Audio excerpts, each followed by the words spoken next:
It's that time again.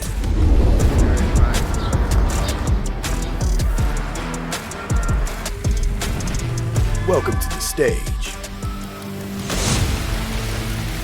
Oh yeah.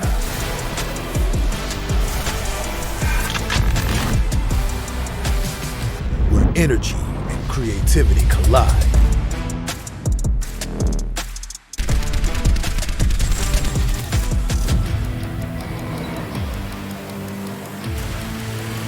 Here we go.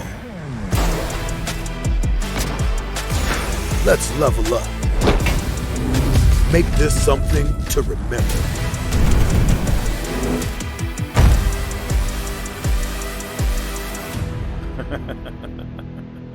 All right.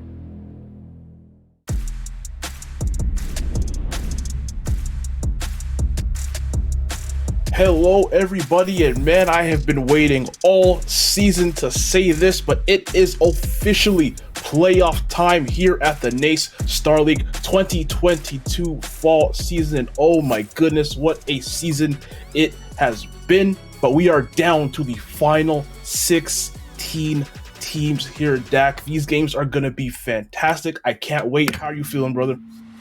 Dude, I'm feeling great. It's always awesome to see the final portion of a collegiate season because you get the best of the best. They've already risen to the top. The cream has risen. The crop has risen. I don't know what's risen, but you know what has my excitement for getting into these games. Yeah, we have another batch of 4 teams here ready to duke it out as we try to figure out who's going to be the champion here in this NACE Star League 2022 fall season. And honestly, you could not have said it any better. We are getting to the point where these are the best of the best of the best. And man, I feel like all of these teams deserve to win. But you know what? That's the thing about playoffs. Someone's going home today. Two teams are actually going home today, despite each of these teams being fantastic. Obviously, to make it this far, it sucks, but it's also great. It sucks to see such talented players have to, be eliminated for the season, but it's great that the teams that deserve to move on are going to be moving on, and we have 4 fantastic teams for everyone. Today we have Manchester University and versus Loyola University. That's going to be the first match of the day. Second match is going to be Dallas Baptist versus Wichita State, which I don't think we've actually seen on broadcast yet. All the other teams are teams that we are familiar with at this point, and yeah, teams that we've seen, all very solid teams in their own right. But before we get into that, quickly run through the season format with all of you. Regular season is now concluded. So is the conference play-in, and so is the LCQ and the conference championships. And we are currently in the round of 16. And man, grand finals is in what, like 2 weeks? A week and a half at this point? The season's almost done, Dak. Wow.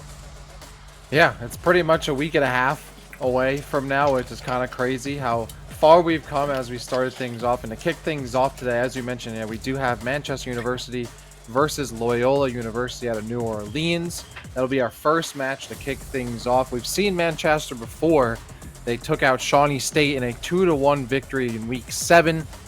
That was a squad with Augment, Pars, Fleetwood, and Ashno Joy. Loyola, this is the first time on the broadcast. And then on the other side, we have Wichita State University, apparently 7-0.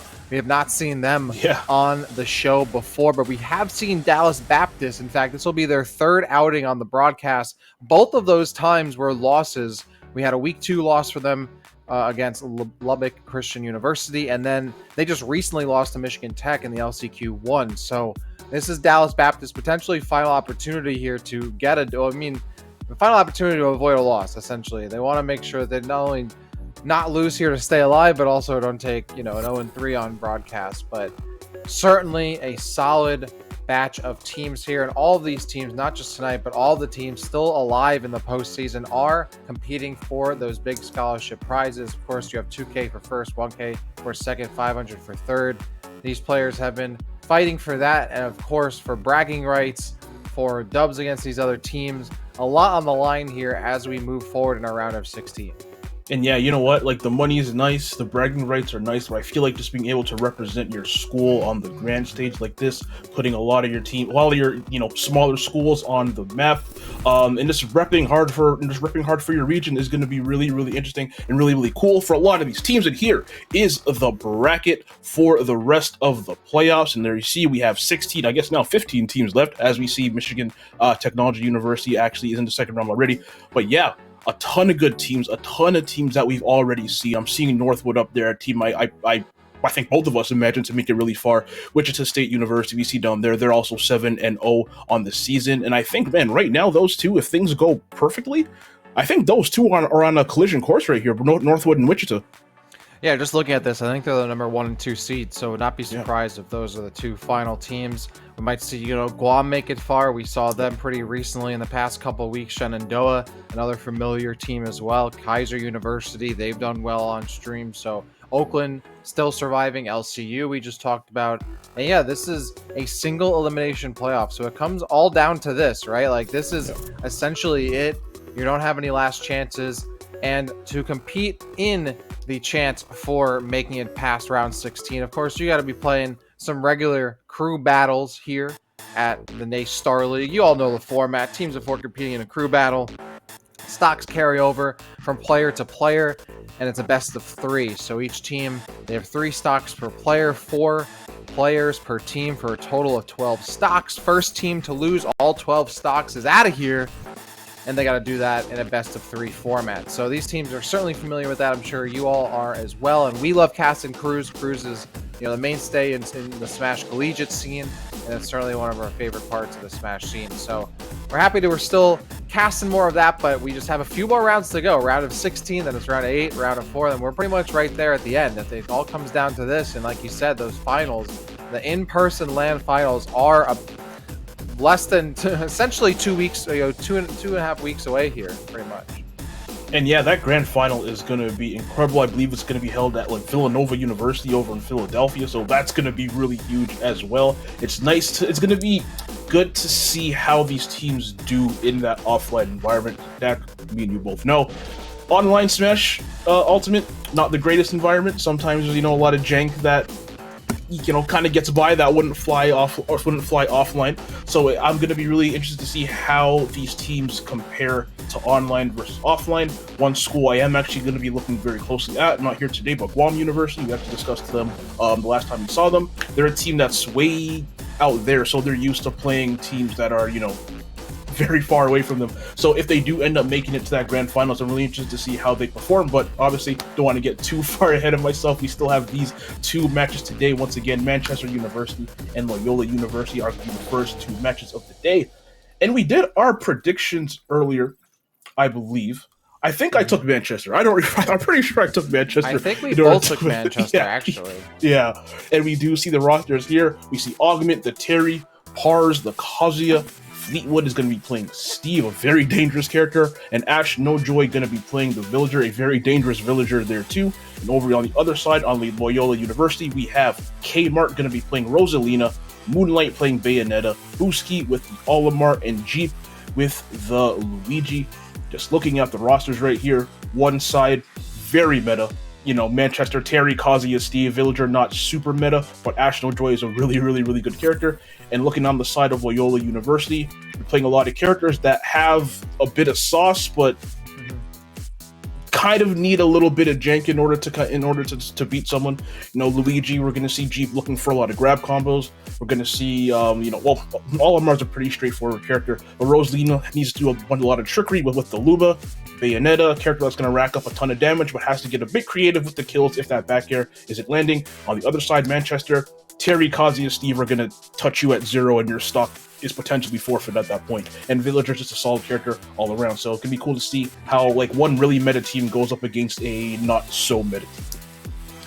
Yeah, and speaking of the Manchester roster, it was interesting because we expected Ash No Joy to kind of be one of the weaker links of that roster back in week 7, but it was actually Ash No Joy who was one of the strongest players on that squad and was really pivotal in giving the team an early lead in both their games. So that coming from a Villager, that's extremely great. And then of course you have the rest of a meta kind of lineup to run with against Loyola, who has a very scattered odd character pool that you don't see very often. I think this will be the first time we're seeing an Olimar, I think, played at all, if I remember correctly. One of them, yeah. Well, yeah, one of them, like Luigi, a character that is not super unpopular, but also hasn't been super common, at least for us here in the season. So be interesting how this starts out. But we do have Kmart come out here first with that Rosalina against Ash No Joy on the Villager.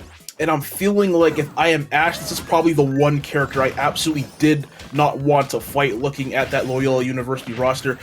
Rosalina, for those who don't know, basically is unaffected by projectiles because of that down B. You can absorb everything, and even some projectiles even still keep their hitbox, so you gotta be careful not to get hit by your own thing. So a lot of the stuff that Ash is a lot of the stuff that Ash is gonna want to do is gonna be null and void. So they're gonna have to play around that down B, and you know what? They're doing a pretty good job of it so far. Yeah, because there's one thing that Rosalina can't deal with are the slingshot shots, right? So it's all about trying to condition Rosa to use the gravitational pull and have that active, and then try to work in a forward air or a back air and as a punish, but it's easier said than done, even as Villager, especially because Villager is not the fastest character, and Rosa can, you know, respond out of gravitational pull somewhat quickly. You can see right there, immediately down tilting after pulling in that projectile, going super deep there, but Ash is able to get out alive. This is still pretty even though, but Kmart starting to run away and will clean up that kill.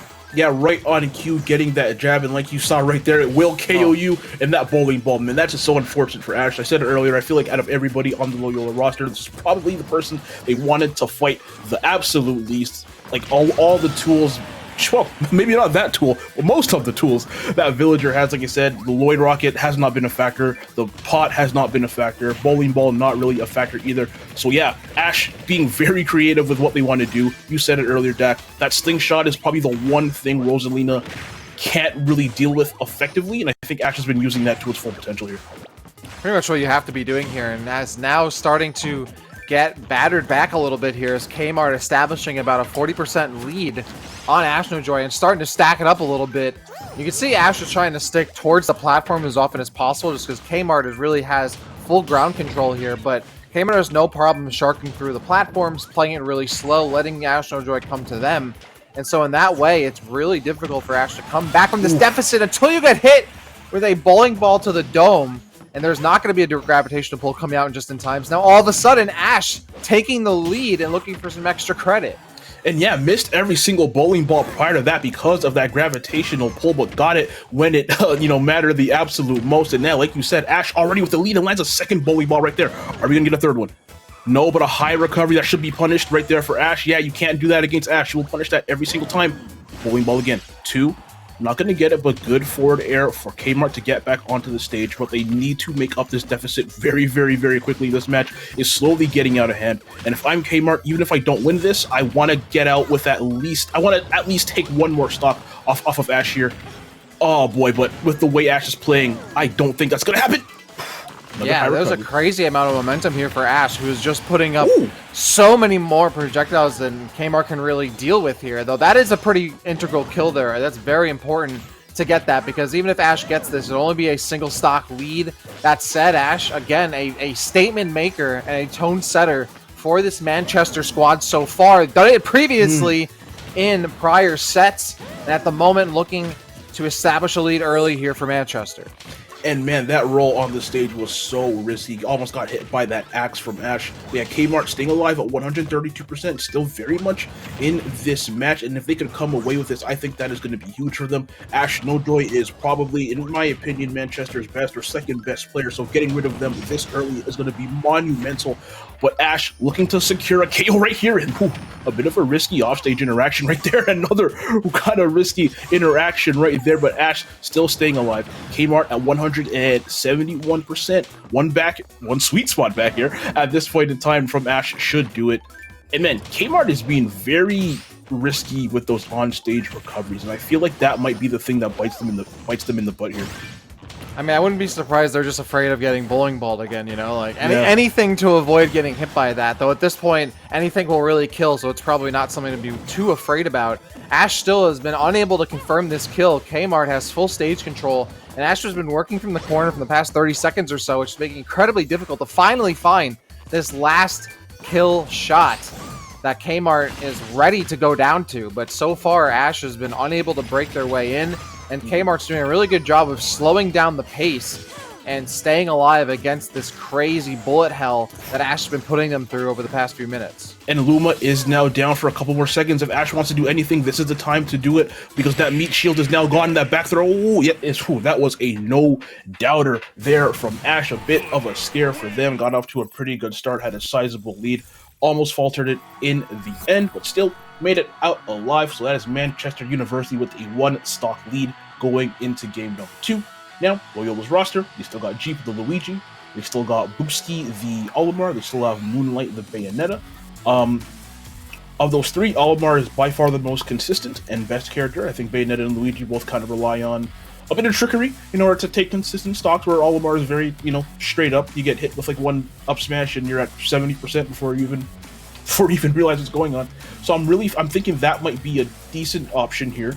That being said, Villager can deal with Pikmin relatively well, with the side B, with the tree, slingshots as well, do a pretty good job of taking care of that.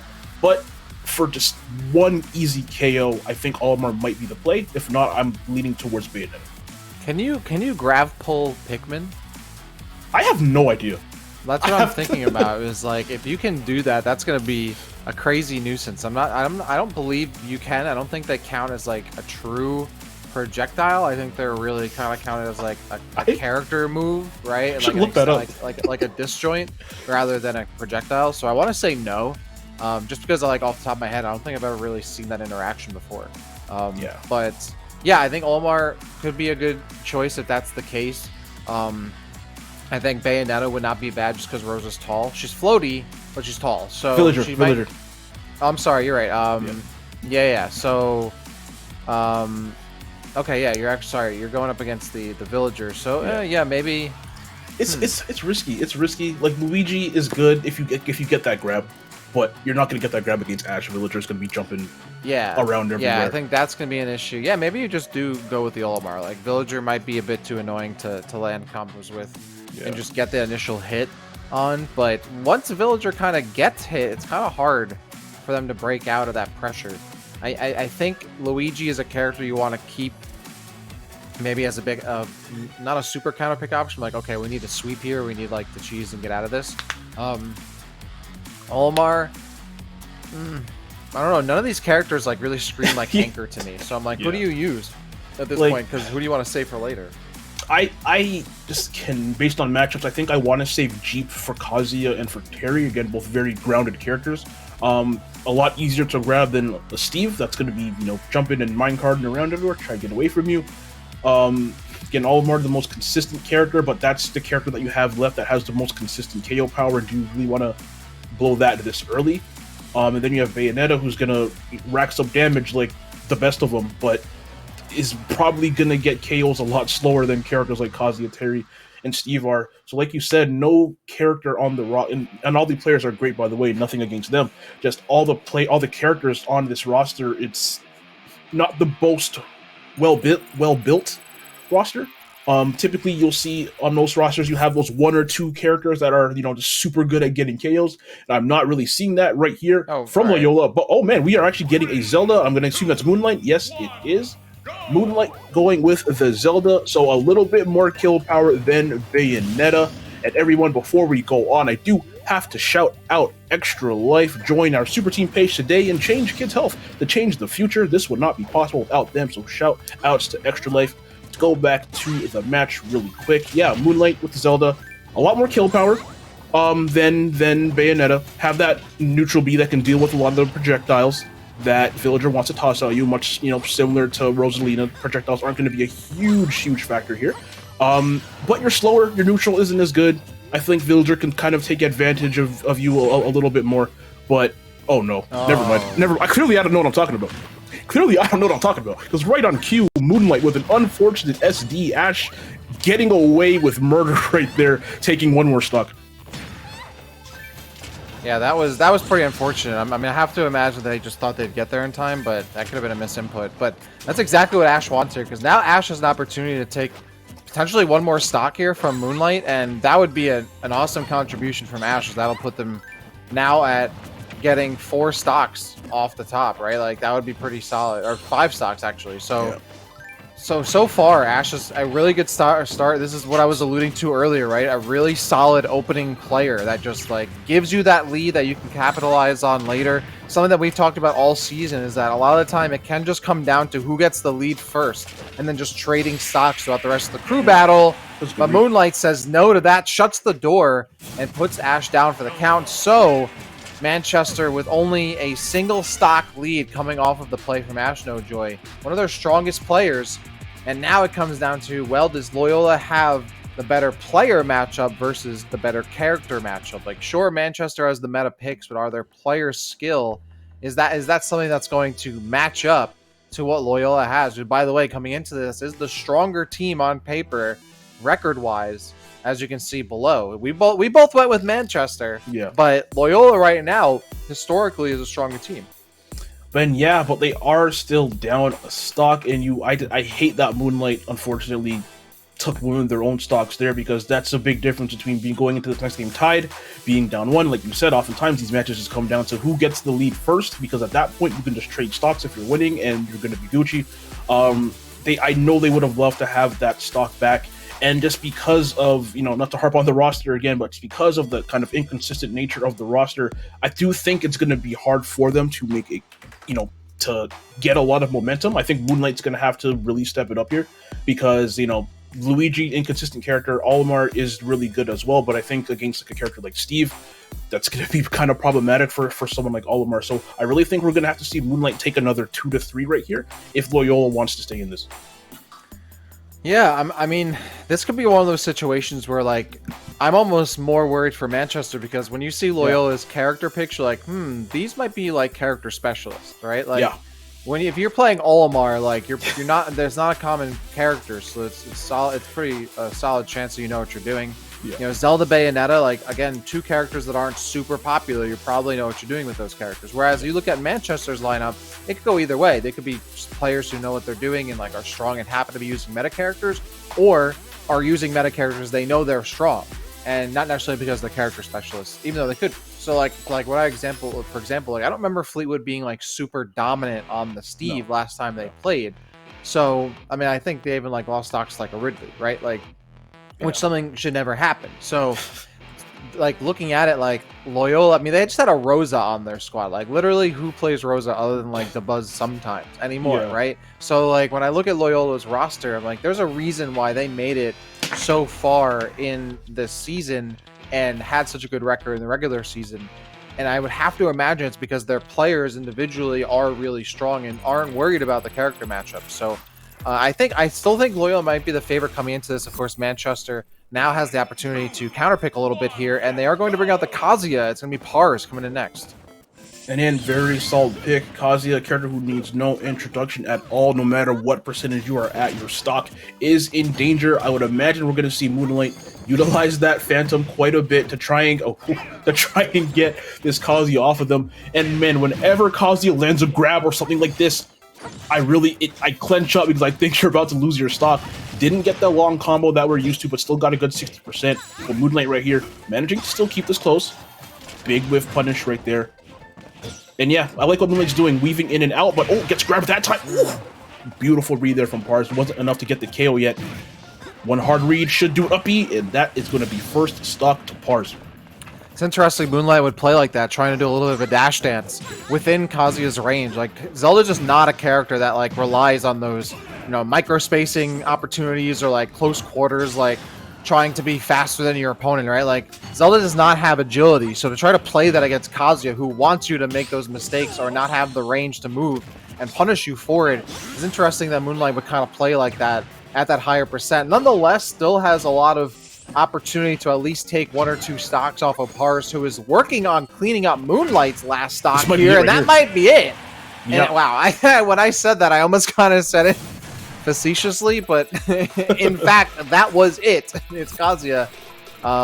So yeah, just like that, Moonlight battered back, and Pars able to take that without dropping a single stock, which is pretty solid. They'll be able to get that full stock back at 0%.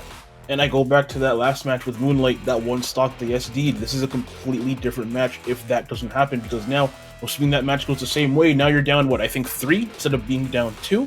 and with the Steve and with the Terry, both characters, who are great at taking stocks, waiting in the wings, things aren't looking too good for Loyola, especially considering, again, inconsistent characters left on the roster, though they still have Olimar. I do lean towards sending in... I kind of lean towards sending in Jeep right now, because I would rather have Luigi go up against an FGC character than a Steve, who you're not really going to get too many grabs on, and we all know what Luigi's looking for. I do lean towards going Luigi right here, but I think Booski is a bit of a safer choice, just because of how good Olimar is offensively, and small hitboxes and small hurt boxes, I should say.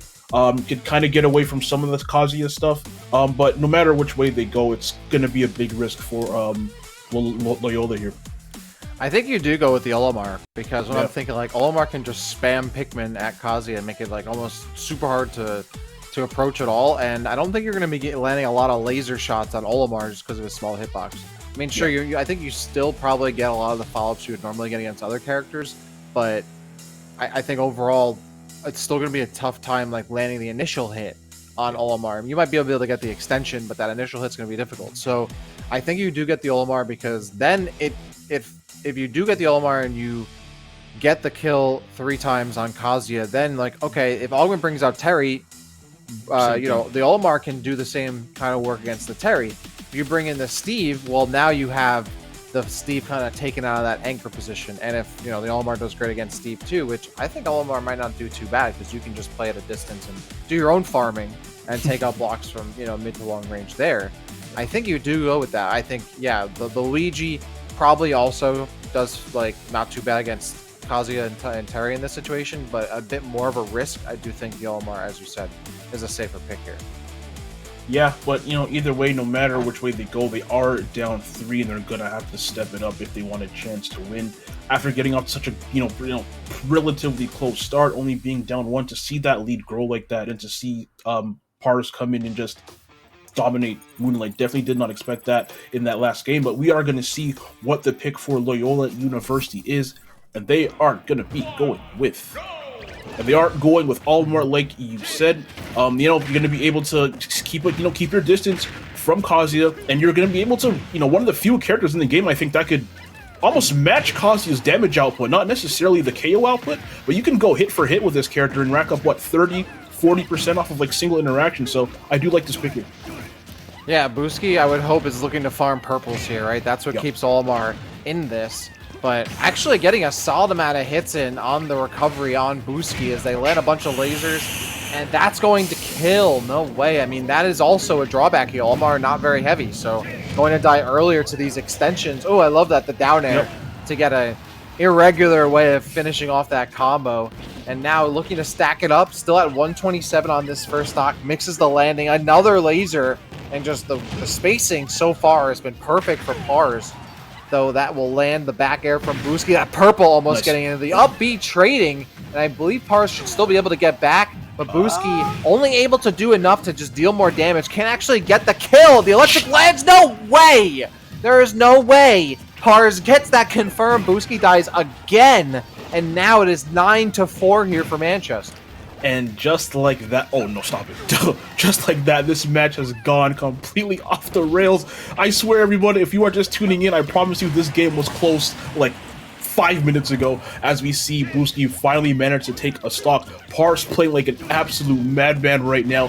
One more interaction might be able to take another stock here from Booski. Well, Booski going hit for hit right now, matching the damage output here from Pars, but now opting to play a bit more defensively in mount. Goes in, gets punished immediately.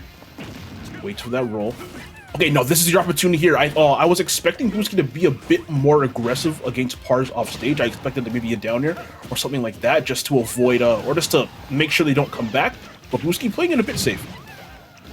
I was honestly thinking FD would not be terrible for Olimar here, but the lack of platforms is making it not only so difficult for Olimar to kind of navigate the stage, but it's, I mean, giving Pars free reign to lane all these lasers. There's no platform in the way here. That up B's not going to go punish, and then that should do it as well. And Pars cleaning up Booski and setting up Manchester for this first series win here, as they have now taken a 5-stock lead. So we were talking about, does it come down to players or characters? I mean, we've seen Manchester play before, right? Like they are, we know that they're not just a team that has meta picks, but they're solid players in their own right. And I think that's very shown unequivocally by like Joy, who doesn't play a meta character and is still very good and keeps up with the rest of their team.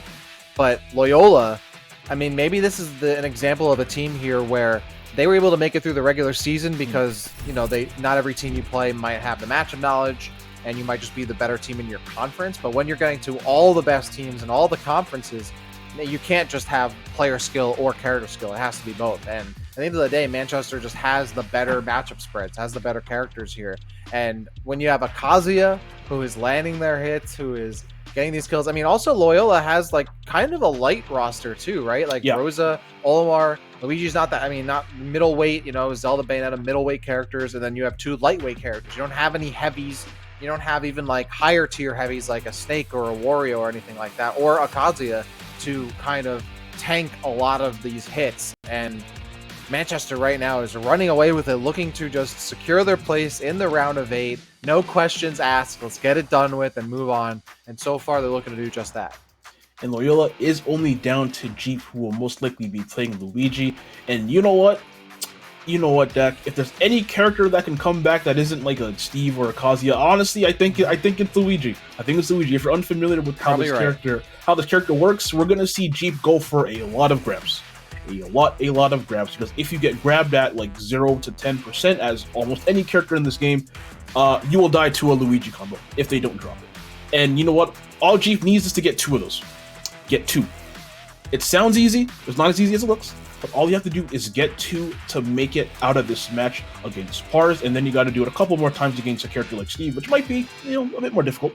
But right now, just got to focus on what's in front of you, and we will see how they manage to do that. But once again, all Jeep needs to win this match is 2 grabs and to not drop the combo, and we are seeing them use the Luigi there. Back on FD as well. Typically a stage you don't like taking Kazuya to, but here's the grab. That should be a stock. That should have been a stock there for Jeep, and just like that, that's 57% they take for dropping that combo. Y'all couldn't see my face, but I had my hands up on my head right there after they dropped that combo.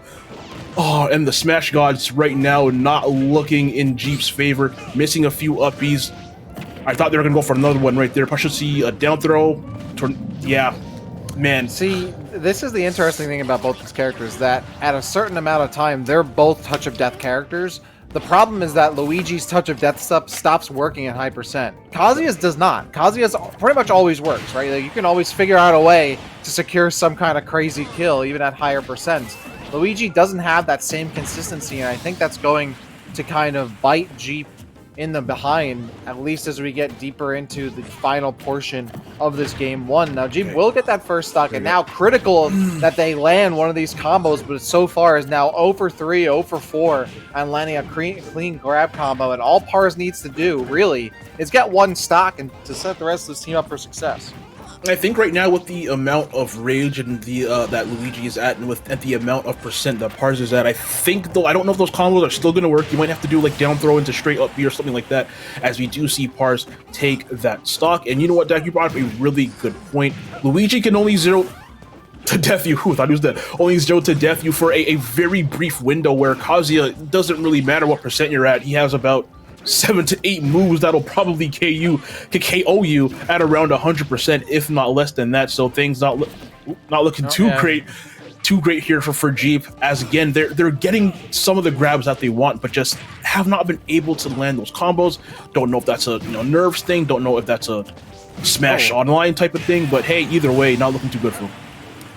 And Jeep now down to their final stock. It looks like Manchester might not even need half their roster here to clean up Loyola, who is now looking worse for wear, as Jeep has been unsuccessful on every major kill confirmed attempt that they've been trying to land on Pars. Okay, that works. Yep, that works. Okay, cool. There we go. So Jeep will finally stop the bleeding for just a moment, but there's still 2 more players who have yet to even hit the battlefield here, Augment and Fleetwood. At this point, I'm not entirely sure if it matters who Manchester puts in first, because you have 6 stocks to take out 1. I mean, we've seen it done the other way, right? We've seen players take out entire teams with 1 or 2 stocks, but I'm not sure if Jeep has that dog in them. We're gonna have to find out. Yeah, again, this is not looking too good. Like against Terry, you're gonna have to, similar game plan if you're Jeep. Similar game plan to Kazuya. Again, a grounded character, you're gonna want to go for those grabs. Terry, in the middle of the pack in terms of speed, so I don't think you're gonna have too hard of a time getting those grabs. Not as many tools to kind of escape you like Kazuya either. But then I think you just go Steve. I think this is the time to just play it safe. Go Steve. You know Luigi wants to chase you. You could afford to run away if you're Steve. Luigi doesn't really have the tools to deal with things like minecart. They might be able to nair out of some of like the Steve up tilt combos and things like that. But beyond that, I really think Steve is a safer pick. You're not really going to get grabbed too much. You have the tools to get away from Luigi. And it's only 1 stock. Get Diamond. Back you're at 67. You're probably gone. So I think that's the safe play here. I think you're pretty much on point here. I don't really think putting the Steve out is the worst thing to do, because I mean, at the end of the day, Steve is gonna get a kill. Like, that's the thing about Steve, is that Steve erroneously gets kills. It's like, you're eventually gonna get Diamond, you're eventually gonna hit a back air or a forward smash, and they're gonna die, right? So it's kind of like a war of attrition. Like, Luigi just has so many opportunities to land a kill, and Steve has a surplus of those opportunities and doesn't need a kill confirm, can kind of just swing and let it rip. So yeah, I think we might have Fleetwood come in here. I remember Augment being a very strong Terry player, so that might just end up being their anchor anyway, regardless. But yeah, this is dire. I was giving Loyola, a little bit of breathing room, a little bit of space to impress, and I think they did have a solid beginning, but it's Pars has really come in and shifted the tide here. Yeah, and again, I go back to the SD from Moonlight. I think that was where the match just started to go downhill for Loyola. Everything was so close up until that point, and after that SD, we saw them get a bit shaken. We saw Bubuski come in after and kind of get blown out of the water immediately, and now Jeep managed to survive, but isn't looking amazing right here. So I really think that SD from Moonlight may have zapped a bit of the life out of Loyola, hoping they can kind of recoup. Even though this match is not over, I am hoping they can kind of recoup for game number 2. But if I'm Jeep, the only thing I'm thinking right now is 6. That is my magic number. 6 grabs. 6 grabs. Do not drop the combo. That is all you need. We did unfortunately see them drop about 2 to 3 in that last match. Kind of got to clean that up a bit. But yeah, if I'm Jeep, 6 is my magic number. 6 grabs and don't lose the stock. That's the thing, is I don't think they had a successful Luigi grab kill confirm once, right? So like, to now have to do it 6 times in a row without any margin of error, without slipping, is a tall order for this last player of Loyola. But if you're gonna be clutch, this is the only time you really have, obviously, other than the next set here in this series. But for this one, Manchester is kind of, I mean, I'm sure both teams are kind of looking to, okay, let's go next. For Loyola, you almost have to do that in a way, because like, you don't want to psych yourself out, but at the same time, this is your last, there is no lower bracket, right? So if they're going to make a comeback, why not start now? It's just, they probably are maybe thinking, all right, how do we rework this going into our next series? But here we go, game 6 of the first series here of this set. And there is the Luigi coming back out against Augment instead. So Fleetwood will be our anchor, and it's Augment who's looking to clean up this 1 stock. And yeah, honestly, Terry, very good anchor. All you're going to need is a couple, jab, power dunks, get them to about 70 to 80%, and then you're going to start looking for that KO. But that's grab number 1. Are they going to... They drop it. Again, I said earlier, the magic number for them is going to be 6, and I think that was their opportunity to get the 1 at 68%. Those, Luigi combos are no longer going to work. So you're going to have to play a bit of a fair game here if you are Luigi, if you are Jeep, and in a fair match, quote-unquote, I really do have to give the advantage to Augment, especially now that they have that goal meter, they have some rage, but I don't know if they're going to come back to stage. Oh, still had their jump, didn't even realize that. Whiffing on the Buster Wolf, 145 here. That should be something. Oh, wow, no. That tornado not getting the KOs. Man, the Smash Gods just absolutely hate Jeep today. There are so many times where I thought they would have got a KO. Again, move's probably a bit stale now, and they just haven't been able to do it, but they do land that up smash. Now, the magic number for Jeep is going to be 5. 5 grabs. Don't drop the combo. Do not drop that combo here, and at this point, it is Augment who has to start to get a little momentum in their corner. Jeep is really fishing, and how can you blame them? This is just 2 grabs away from potentially getting Loyola back into this, but these last few attempts have not found pay dirt. Augment is able to work in a couple shots here and there. Jeep, though, keeping this Terry in the corner. 2 forward airs. We'll keep doing a third one for good measure, but now Augment has control in the corner, and that should be it. Just like that, Jeep goes down, and Manchester takes the first series. Taking out with a 5 stock lead, all thanks to Pars coming in and taking out I think 6 or 7, a crazy amount. But we are going to see if Loyola can make some adjustments. I definitely think they have it in them to win, but we're going to see what they do right after this break. Everybody, please stay seated. Don't go anywhere.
Hello everybody and welcome back to the round of 16 here at the NACE Star League 2022 fall season. We just saw game 1 between Manchester University and Loyola University, with Manchester winning that with 5 stocks left thanks to an amazing performance from Pars, who damn near wiped out half the team all by themselves.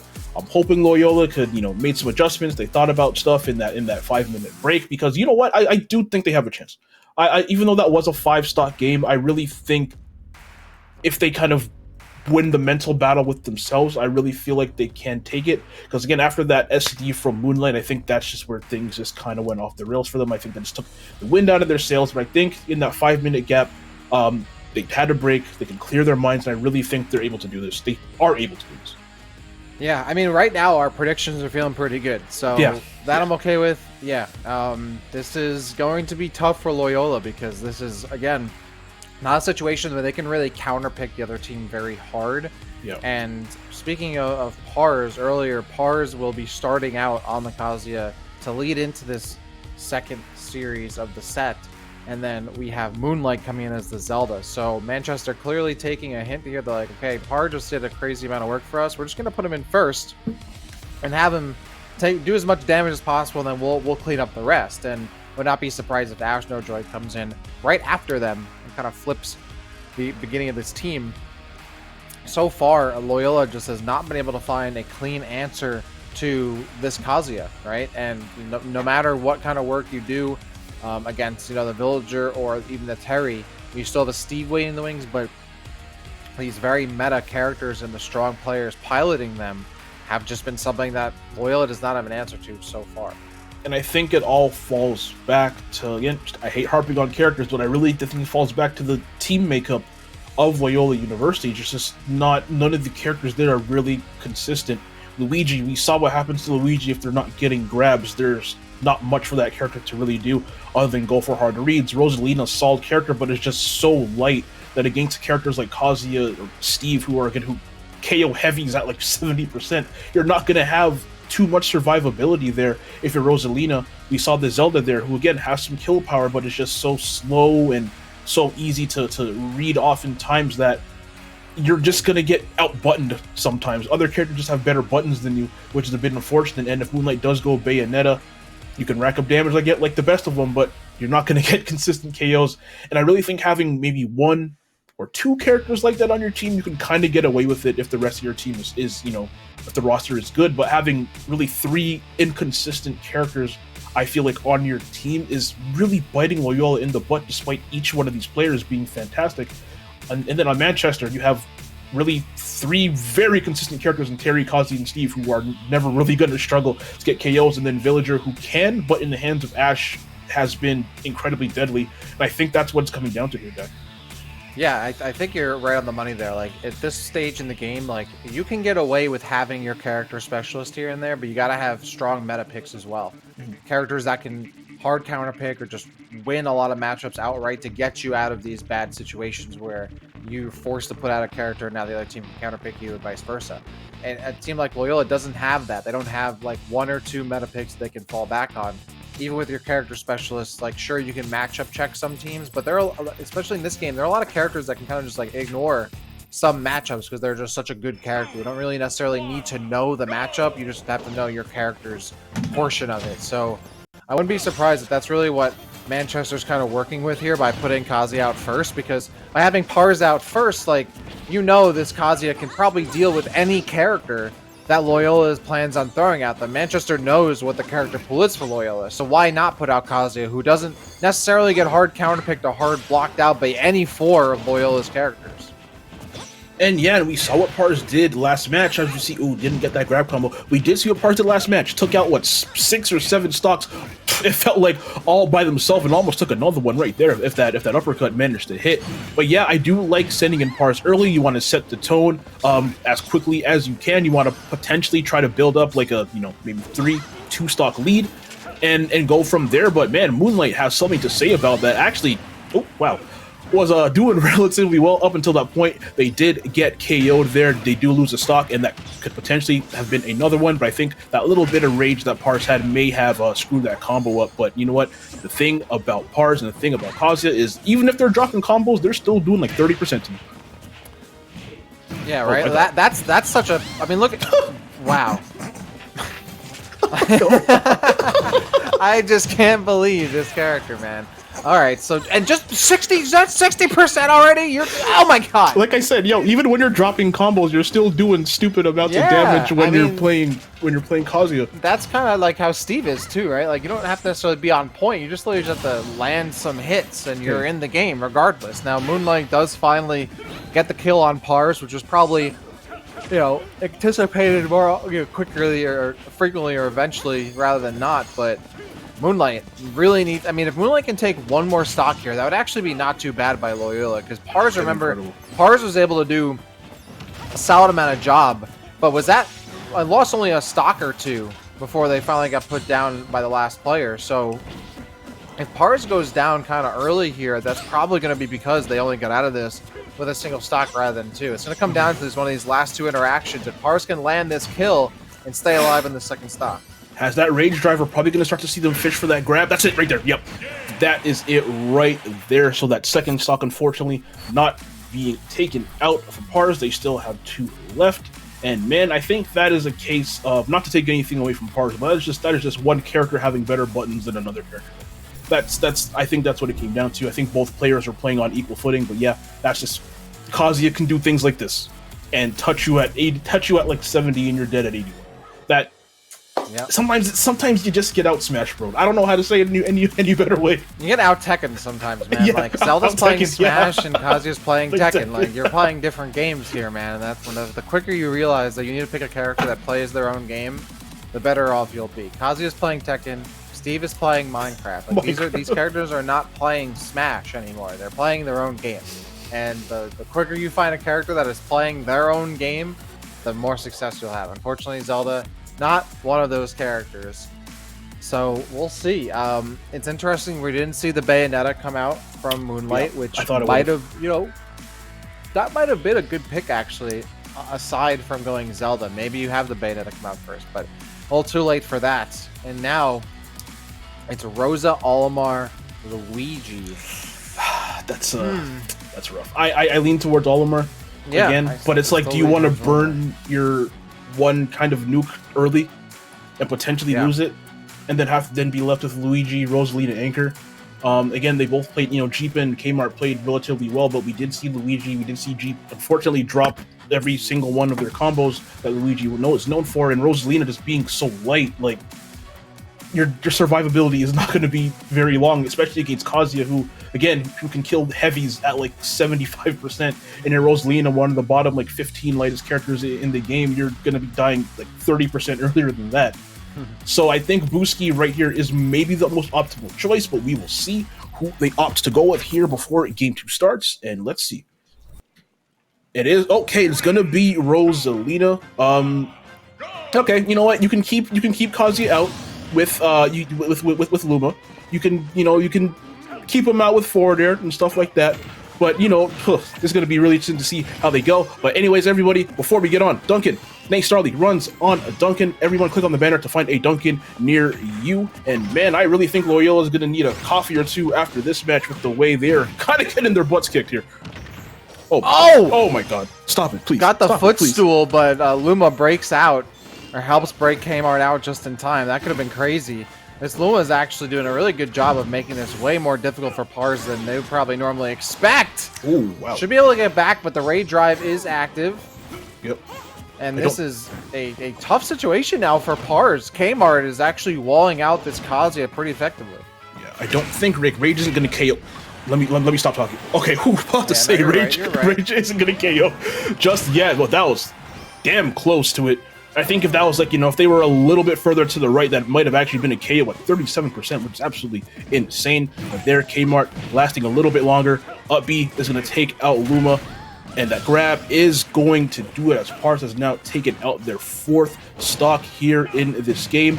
As far as I'm concerned, they've done exactly what they need to do, and they can kind of just coast. But man, they are not stopping this pressure. That should be another one. Oh, jeez. Hey, wow. Hey, Jesus Christ. This man's playing Tekken 8, not even Tekken 7. The pro's playing Tekken 8 right now. Jesus Christ. Yeah, this is looking now. I mean. A completely, if you looked away for a moment, and this is kind of how it was earlier, you looked away for 1 second, all of a sudden Pars has the lead. Kmart does even things out, but Loyola needs more than that because they're down a full player in stock. So if Pars is able to get yet an, oh my god, this man is electrocuting the Luma and now going for more. Oh my god. Oh my god. Stop it, please. That's probably it. Yep, and there we go. Oh, nope. Still alive. I lied. Kmart barely hanging on there. Gotta watch out for that Luma. Hey, you know what? Kmart's still very much in this match. They can actually win this if they're careful. But one wrong move and Kazuya is going to take your stock. Especially at 115%. One back air is definitely going to do it. Or even a grab, I think. Oh. Yeah, they're looking for that hit. Oh, they want it so bad. Using that crouch dash to get a bit closer. Couldn't quite get it. Here's the opportunity. They needed that spike so badly. This could be a stock. Nope. Up throw. Not going to be quite enough to do it. A couple of lasers there. One more laser might actually do it, but that gravitational pull coming in clutch. Ooh. Oh, grab whiffed way out of line there, but Kmart is still a second from going down. The Luma tanks the shot. Gonna get caught by the down smash. Pars has to figure out a way to land and get back onto the stage, does so, and then gives right back up to Laser, calling out that charge from Kmart, and now putting themselves in the corners as Rosalina. Maybe not where they want to be here. Looking for the roll-in as Pars doesn't get it. Trying to land with the back air. Also misses. Another up B doesn't land. And Pars is now swinging, hoping desperately almost at this point to land a hit. And a critically disparate down air from Pars is going to get, rightfully so, punished by Kmart. So Manchester still with a full player lead. But it's Pars who goes down, taking out about half the stocks that they took out in the previous set. But man, if you're Pars, you did not have to do that. You really did not have to go for that downer there. You had the lead, you had advantage. You know, you're gonna have a much easier time KOing them, as we see that beautiful back air conversion there from Pars. You're gonna have a much easier time KOing Rosalina than they are gonna, KO you, even at that percentage. You really didn't have to go for that. And you know what? Kmart was ready, got out of the way, and was ready to rip that forward smash, and they did come out of that alive. But I said earlier, from Pars, you took out like 5 stocks. As far as I'm concerned, you did exactly what you had to do. You gave your team a slight lead here. And now you still have Ash, who was capable of taking out, even with villagers, still capable of taking out 3 to 4 themselves. We saw they did pretty well against Kmart in the first set, even though I kind of questioned how that was going to work. They still have Fleetwood, who we haven't seen today, and Steve is Steve. Steve is Steve. Not much else I can say about that. And you still have Augment and Terry. Augment, who I think is their most consistently solid player. Man, I just looking at the roster, man, they don't have that one nuke that I feel like they can drop to take out like a whole bunch of stocks here. And I'm thinking, like, again, this character roster for Loyola is just really biting them. I feel like this deep into playoffs, as the teams are going to get better, you're not going to get away with facing like a 0-4, 0-3 team that doesn't know the matchups. Now everyone knows the matchups. Everyone knows you. Everyone's been studying you. Everyone's ready, and I think that's why Loyola is kind of falling short here. Yeah. This is a pretty weird situation here because Manchester could, easily bring back out, Ash Nojoy, right? So, who's already done well against the Rosa. But now they won't have to deal with the Zelda afterward. So, that might actually give Ash a good amount of room to run coming into this next remainder of this series. So, we'll have to see how this pans out for them because Loyola, again, they don't have that counter pick. Yeah, X factor, right? Like they can't just bring in a character like, okay, we bring in this character, we know they're going to do well matchup wise in the character that's already out. They don't really have that strong back pocket move that they would like to have here. So I don't know, like Manchester probably, aside from the fact that they have a 3-stock lead, fine. I think just now there's no real reason for them to get hard counter pick. And if you brought it up in the first set, Loyola University's team is very light. Very light. Bayonetta, we didn't see the Bayonetta, but Zelda in the middle, but on the lighter side of the middle. Luigi in the middle, but same thing, kind of on the lighter side of the middle. Olimar, lightweight there too. Then you still have, you have Steve, who's in the middle, but on the heavier side of it. You have Terry, same thing, who's basically heavy. Villager, a bit light, but you have characters who are just going to survive a lot longer than you and get KOs a lot easier than you're going to get KOs. So, Loyola's going to have to take, anything, any tricks they have, any secondaries, mystery fifth player that we haven't seen yet. I really think this is the time to whip it out, but we are going to see who they pick here, and it is going to be... Oh, sorry. You're going to see who Manchester picks here, and it is going to be Augment. I do like it here. Similar to Kazuya, you're going to have to weave in and out of that Luma. If you're Kmart, I think you kind of have the same game plan here. But Augment, I really think, is the most consistent and solid kind of go-to player that Manchester has. So I do expect him to come out of this relatively healthy. I think you're definitely on the mark there, Mies, as we get into this next one. And Kmart really needs to do some significant damage against this Terry, who right now, I mean, this is what Terry can just put out hitboxes, and Luma, unless you're really shooting out star bits, is not going to be able to stop what Terry's going to be throwing at them, especially against just regular jabs, down tilts, crack shoot, all these moves that Terry can just constantly keep Luma out of dodge, and the down air comes in, spiking Kmart, and Manchester, off the back of Augment right at the moment, holds on to that full 3-stock lead. And yeah, Terry, I think that was the excellent pick right there. Has a lot of tools to deal with Luma. Crack shoot being probably one of the best one. Not only does it hit Luma, but it can also cross Rosalina up if they are not ready. We saw them use it very, very well there, and that is why they ended up winning. Now back to Loyola. I honestly just go Luigi, and I just keep, if I'm Jeep, I trust myself to start landing those combos.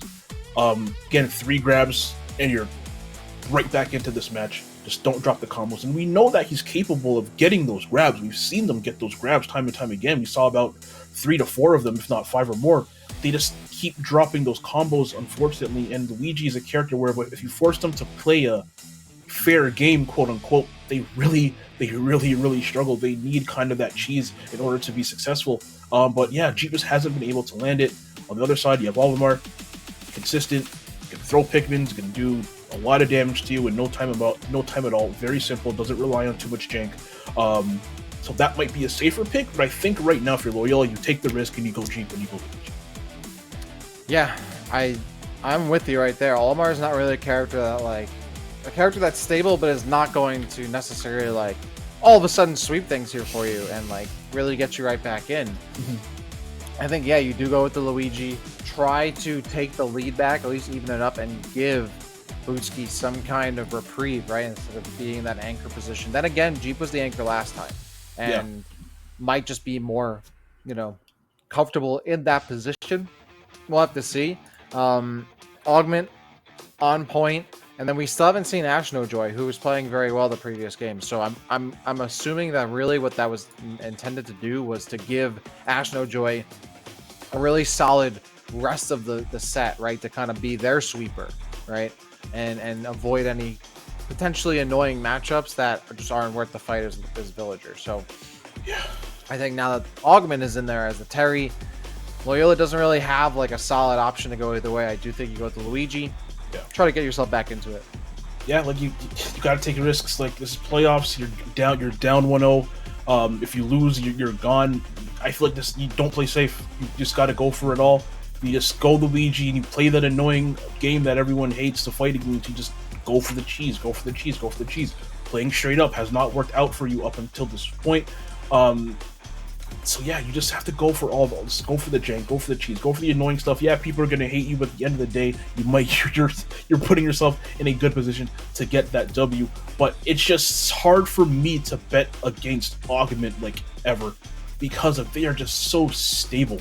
They're just so consistent. You rarely ever see Augment mess anything up. Yeah, we've seen Augment get beat sometimes, but they just kind of got outplayed. They never beat themselves. They're just such a consistent kind of anchoring player to have on this team that it's really hard for me to bet against them, especially when they have all 3 stocks left. Yeah, I 100% agree, and that's why I didn't bet against them. So exactly. I went with Manchester, so yeah. I avoided doing just that. Yeah, Loyola really needs just a fire under them right now, right? They need some kind of spark. They just got to get out of their head of like, okay, like we might have been outgamed and outplayed last set. We might have been, this happened to us again, but like we earned our spot in the round of 16. Yep. Right? That has to count for something. And Yeah. if you know, your worst enemy can a lot of time be yourself. We're about to find out who Augment is now going up. Will it be the Olimar? Will it be Luigi? And it is going to be Jeep, so we have what we anticipated. We have the Luigi coming in here to potentially get things back on track for Loyola sooner rather than later. And then all you need is 3 grab. Oh, that misfire might have actually screwed you. Oh my. Wow. If that is just not a microcosm as to what has been happening to Loyola today, and I don't know what else this. That misfire just represented everything that has been happening to them.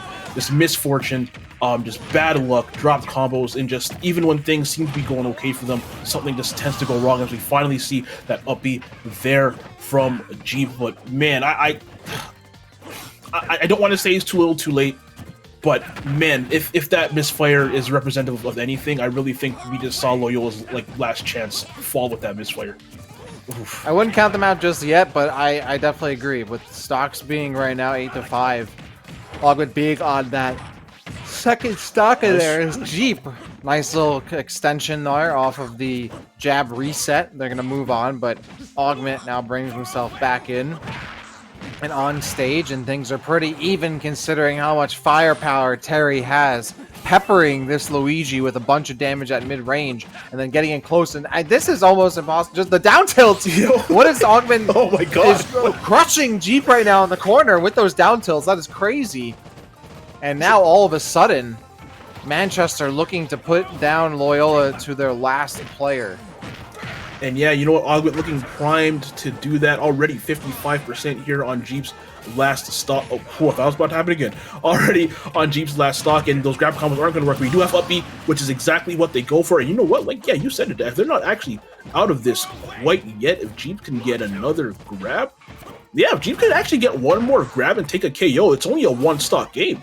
This feels like a lot. This feels a lot, you know, further apart than it actually is, but yeah, if Jeep can take this is only like a few stocks game. Oh, has to get the, maybe not necessarily has to get the kill, but has to get the full No, extension never there. No, Oh, no. extends their hurt box there, but Jeep is now at 101, and Augment meanwhile doesn't even have go meter, doesn't even need it. That's not going to be enough. They're at high percent. They're going to be able to SDI and get out of that one. But Augment does not need a clean again. Also falling out. I think Augment just kind of has to look for maybe just a raw power dunk at this point. Or just go for the burning knuckle. Or, you know what? Go for up smash. That also Why works. Yep, as Augment takes Jeep out. And now Loyola just down to Booski. And Booski only with Olimar. I feel like out of everyone on Loyola, this is probably the character and the person I want going last. I want to anchor the most KO power, the most damage output. Again, a bit on the lighter side, so your survivability is not that high. But yeah, out of everyone on this team, I really think Booski would be your best option for going last. And we saw those down tilts, like you said, man. Jeep just was not able to handle it at all. I don't know if that's a Luigi thing or if that's just Jeep not knowing what to do to get around that up or that down tilt. But the hitbox on that thing is deceptively big, despite it being a little, you know, tiny little nudge with Terry's foot there. Very big hitbox, and Jeep just didn't know how to get around it. Pretty much. That was so much damage taken from just a single move in a single scenario. Yeah, it's crazy. That is, at that point, I think Augment was probably kind of just playing with their food right there, right? And like, all right, I don't really need to go super hard. There's such a massive lead for this squad, and now it is up to Booski on the Olimar to somehow bring this all the way back. There is a cascade of stocks you need to get at this point on an Olimar, character that is not super known for being incredibly clutch unless you are the king of New York. And that really comes down to farming purples, right? Like, because you especially the crew battle situation, you can't shrug at big damage. And the only way you're really going to be able to get back into this is Olimar, especially as a character who just gets comboed kind of decently-ish because of that big head, but also just dies early, right? So I think Augment will still be able to do some good damage. Now, the Kazuya not being here, okay, fine, but Villager going to be an issue potentially, and then there's Steve. So I think Loyola's might potentially be looking at their last, breath here in the entire season, which is, again, crazy that we're at this point where like we're watching teams drop left and right, but that's what it is. That's the playoffs. And yeah, you hate to, and I just feel so bad for Loyola if they do end up losing this match. To lose in this fashion, we saw the SD from Moonlight Game 1. We saw that probably one of the most unfortunate misfires I've ever seen from a Luigi in game 2 there, accidentally SDing. But now Loyola's hopes and dreams all come down to Booski, and everybody want to talk about coming down. You can sit down on a Mavix chair. Everyone click the banner to learn more about them. They make fantastic chairs. I'm gonna get one myself, so shouts to Mavix for making everything possible. But man, want to talk about sitting down, man. Loyola is going to be sitting down at home if they don't figure something out right here, right now. Booski off to a good start. Oh no, you know what? Got a quick 53%, but took 75 right back, and you might actually lose a stock here if you're not careful on this ledge. Oh, Red Pikmin gonna be doing some good residual damage there on Augment to keep things even. Again, also taking some more damage, but really one confirm will kill Booski here, even maybe one of these raw power dunks. So Booski has to play this kind of run and gun game in camp, and the go meter is good to go. That should kill. And now Booski down to 2 stocks for the rest of Loyola. This is it. This could be Loyola's last 2 stocks here, and Augment might want to be the one to put the final nail in the coffin here. They have the go meter, they have a little bit of rage to work with, and they've got an Olimar who's running for the fences.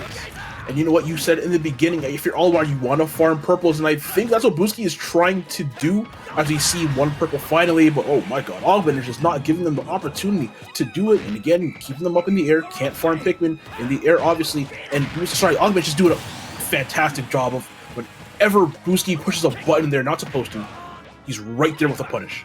And now 1 stock away from Loyola being eliminated. But you know what? Booski's still very much in this. This is 1 back air away from being it for them. But yeah, with Terry with Go at 130, this is very, very, very dangerous. Once you hit like 60%, you're going to be at kill percent. Wow. Or maybe 52. Oh, wow. That was crazy. Well, Augment wants to end this now. Augment wants to be the one to finish things out. And that could absolutely be the case. Boosk is dead.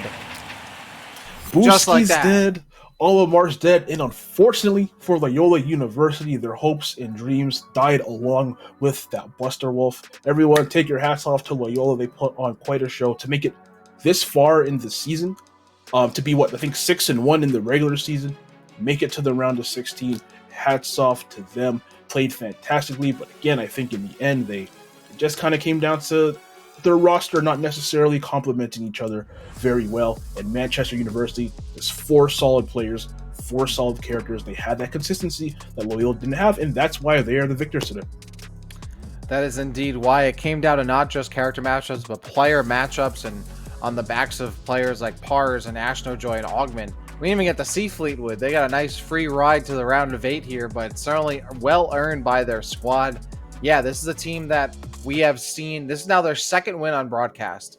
They are 4-1 here on the stream. They beat Shawnee State. They just took out Loyola when it matters. They're moving on to the round of 8, and off the backs of players who are really solid at their characters and characters that are really good in this meta right now and are just established as top tier characters, no matter how you slice it. But even it comes down again, this is what we were talking about last time. Ashnojoy, one of the players we thought might be the weak link of the team, surprised us last time and then followed through. It wasn't a fluke. Ashnojoy performing very, very well in that first game, or this first series of the set, and then they didn't even need to go to Ashnojoy the second time. Imagine if they came in, that probably would have been it for Loyola, but it didn't even need to go that far.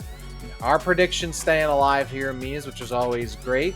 But as it stands, Manchester moving on to the round of 8. And I'm very happy for them. I actually spoke to Ashnojoy off stream like a couple of weeks ago. He DM'd me on Twitter, and like that kid has such a good head on their shoulders. Like I'm really interested to see. I'm excited for them to see how far they go. They're a young kid, again, great head on their shoulders, a fantastic villager player, and you know what? The guy who's just learning really how to play the game for real. So seeing them in another 2-3 years, seeing this Manchester program in another 2-3 years with potentially him leading the charge there, they're going to be a force to be reckoned with moving forward. And so is everyone else on this team. It's just a solid team. There's no one player that you can really look at and be like, yeah, that's their guy. Every single one of these players is able to take out a bunch of stocks, consistently at any point in time. We saw Augment take out a few here. We saw Pars take out like 5. We saw Villager, Ash a couple weeks ago take out a bunch. So many things, and man, I feel like they're gonna make it really far. I'm a bit biased, but I think they're gonna make it very far. Yeah, I mean, we were talking about, like, you know, Northwood, Wichita, top seeds in this tournament. I mean, I think Manchester very, very likely to be one of these teams that potentially makes it to, you know, top 4, Yeah.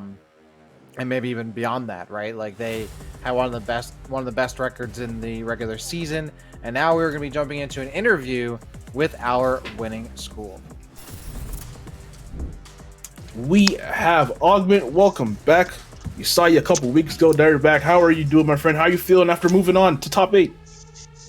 I'm feeling great. It's super wonderful to see we're staying consistent. All our hard work is paying off. You know, one thing we talked about is like, this is it. There's no more, you know, slashes in this competition anymore. Everybody who is here for a reason. So Yeah, we're feeling really good. And the last time we saw you, you also got a win on Shawnee State as well. Took that over 2-1. So looking even better this time. You know, you're feeling the pressure for Sora, and I'm sure that means that, like, okay, like, we want to make sure we get the win, not necessarily play every player, but you did make a little bit of, you know, a lineup change going into the second game. What was the thinking behind that? So we knew that Pars, our Kazuya player, was playing super hot, playing super well, as you saw from the game 1. He was super consistent in all of his combos and stuff like that. So sometimes when you're hot, you just got to say, let's just run it back, you know? He showed that he could do decent against all of these characters here, and we'll go ahead and keep going with that. And we wanted to keep Ash No Joy, our villager, for the Luigi later, because he was very confident and wanted to go into that, just because he think he could wall him out really well. And I was confident going in because I was confident I could get the run back with the Luigi, take the stock from from the Rosa, and I won't get on a rant, but Olimar Terry is like +2 million for Terry. That matchup is very good for Terry, so I was very confident going in on Olimar. I'll fight Olimar any day. It's such a good matchup for Terry. So your roster is one of the most consistent, just not just from a character standpoint, but just player to player is just so consistent. It's like you have no weak link on your team. There's no player who goes in and I'm ever like, oh man, I don't know if that was a good idea. Like, what's your like training regimen? What's your team like? You know, how did your team bond so well and gel so well to make that possible? Because you guys are so consistent all the time. Well, I think the first thing to note is that these people who I'm competing with are my best friends in the world. We love playing with each other. We love hanging out.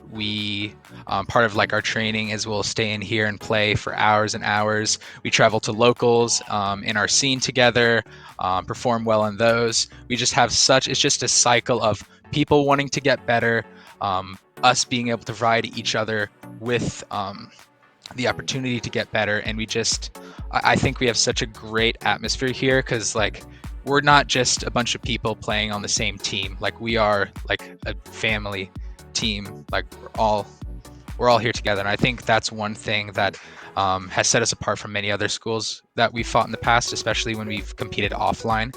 We've noticed that, you know, we love our players so much and the other team just doesn't really seem like they're in it as much as we are. And we want it really bad.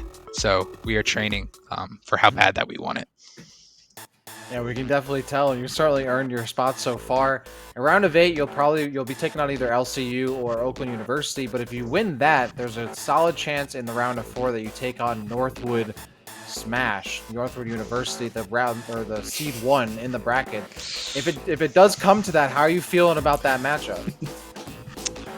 Well, we know it's likely going to be an uphill battle for us, but we have fought so many of those in the past, and we've won them and we've lost them before, you know.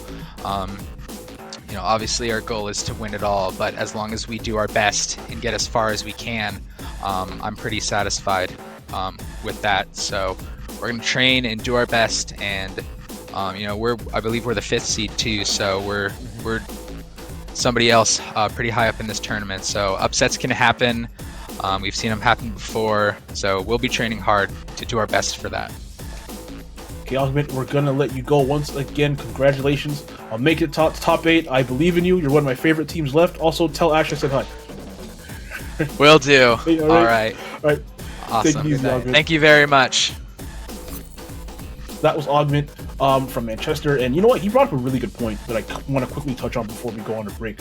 Their team chemistry, I feel like, is a thing that, or team chemistry in general is a thing I feel like doesn't really get talked about much in crew battles. I know it looks like it's just a series of, one-on-one matches, and yeah, on the surface, that's kind of what it is, but having that camaraderie, believing in your teammates, that goes a really long way, and I really feel like a lot of schools that I've seen who haven't made it this far, even some teams in the playoffs, it's like they have 4 great individual players, but their team, like, kind of like a Loyola. I feel like that's 4 great individual players, but the team chemistry might not necessarily be there in terms of the roster. Obviously, I don't know them, in real life, but I feel like their cohesion wasn't quite there, and you saw Manchester come away with that win, and you saw how tight-knit everyone was, and you can tell with how they played that they believed in each other. So I really think that's going to take them really far, even against, a team that may be more talented than them. I think that they're going to be able to come through in a lot of those matches. But hey,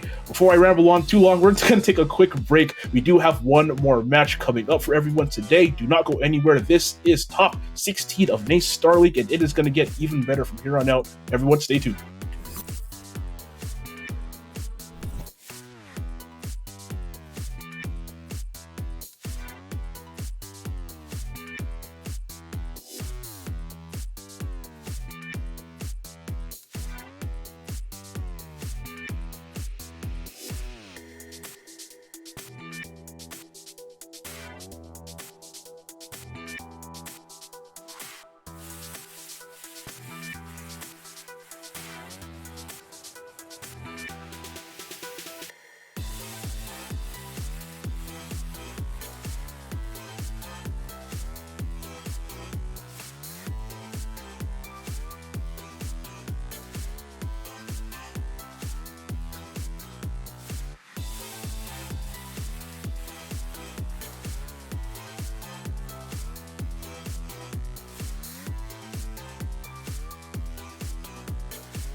Was attempted pick coming in for the Tempered Fate out of Light Oh, I Pulse, thought but they it didn't might try to connect. collapse it.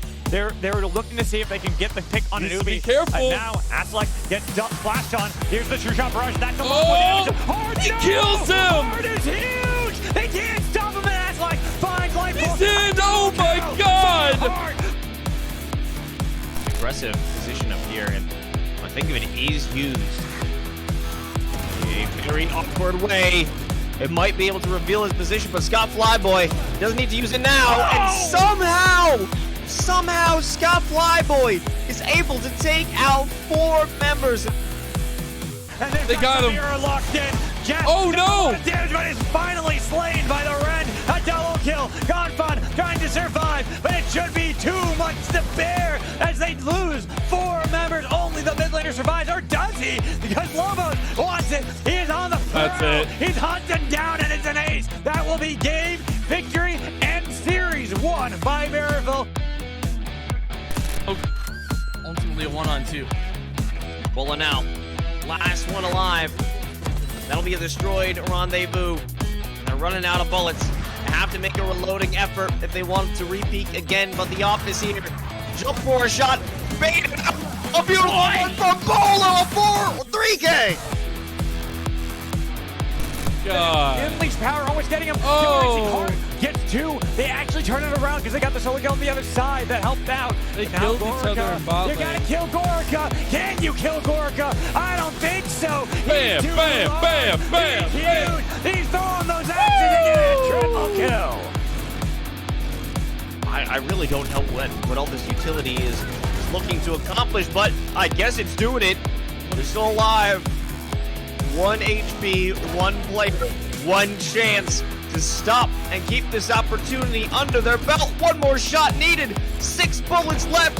A kill. Oh! Can't do it. It's Flowery with another 4K.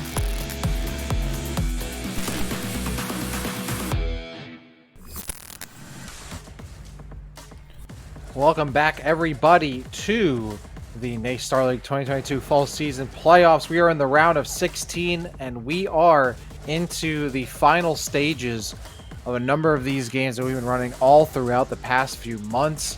Here it is the 17th, and as you know, we are running some Smash, and then, of course, we come back on Saturday and Sunday. You have a little bit of a break tomorrow, but make sure you take that time to get ready for some back-to-back double-header action on Saturday and Sunday for both Smash and Counter-Strike. It's going to be dope, and it has been a dope season so far, but we still have more playoff action coming your way as we jump into our second match of the night here. It's myself, Dak, alongside Mies once again for our second series tonight.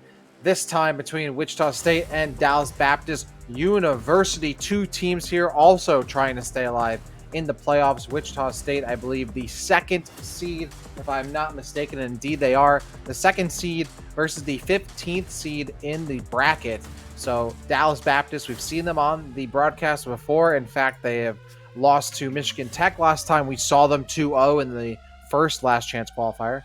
And then we saw them way back in week 2 against Lubbock Christian University, where they also took a loss. So Dallas not only wants to redeem themselves on broadcast, they want to stay alive and get this upset on the second, on paper, strongest team in this bracket. Mies, how you feeling about this matchup going into it?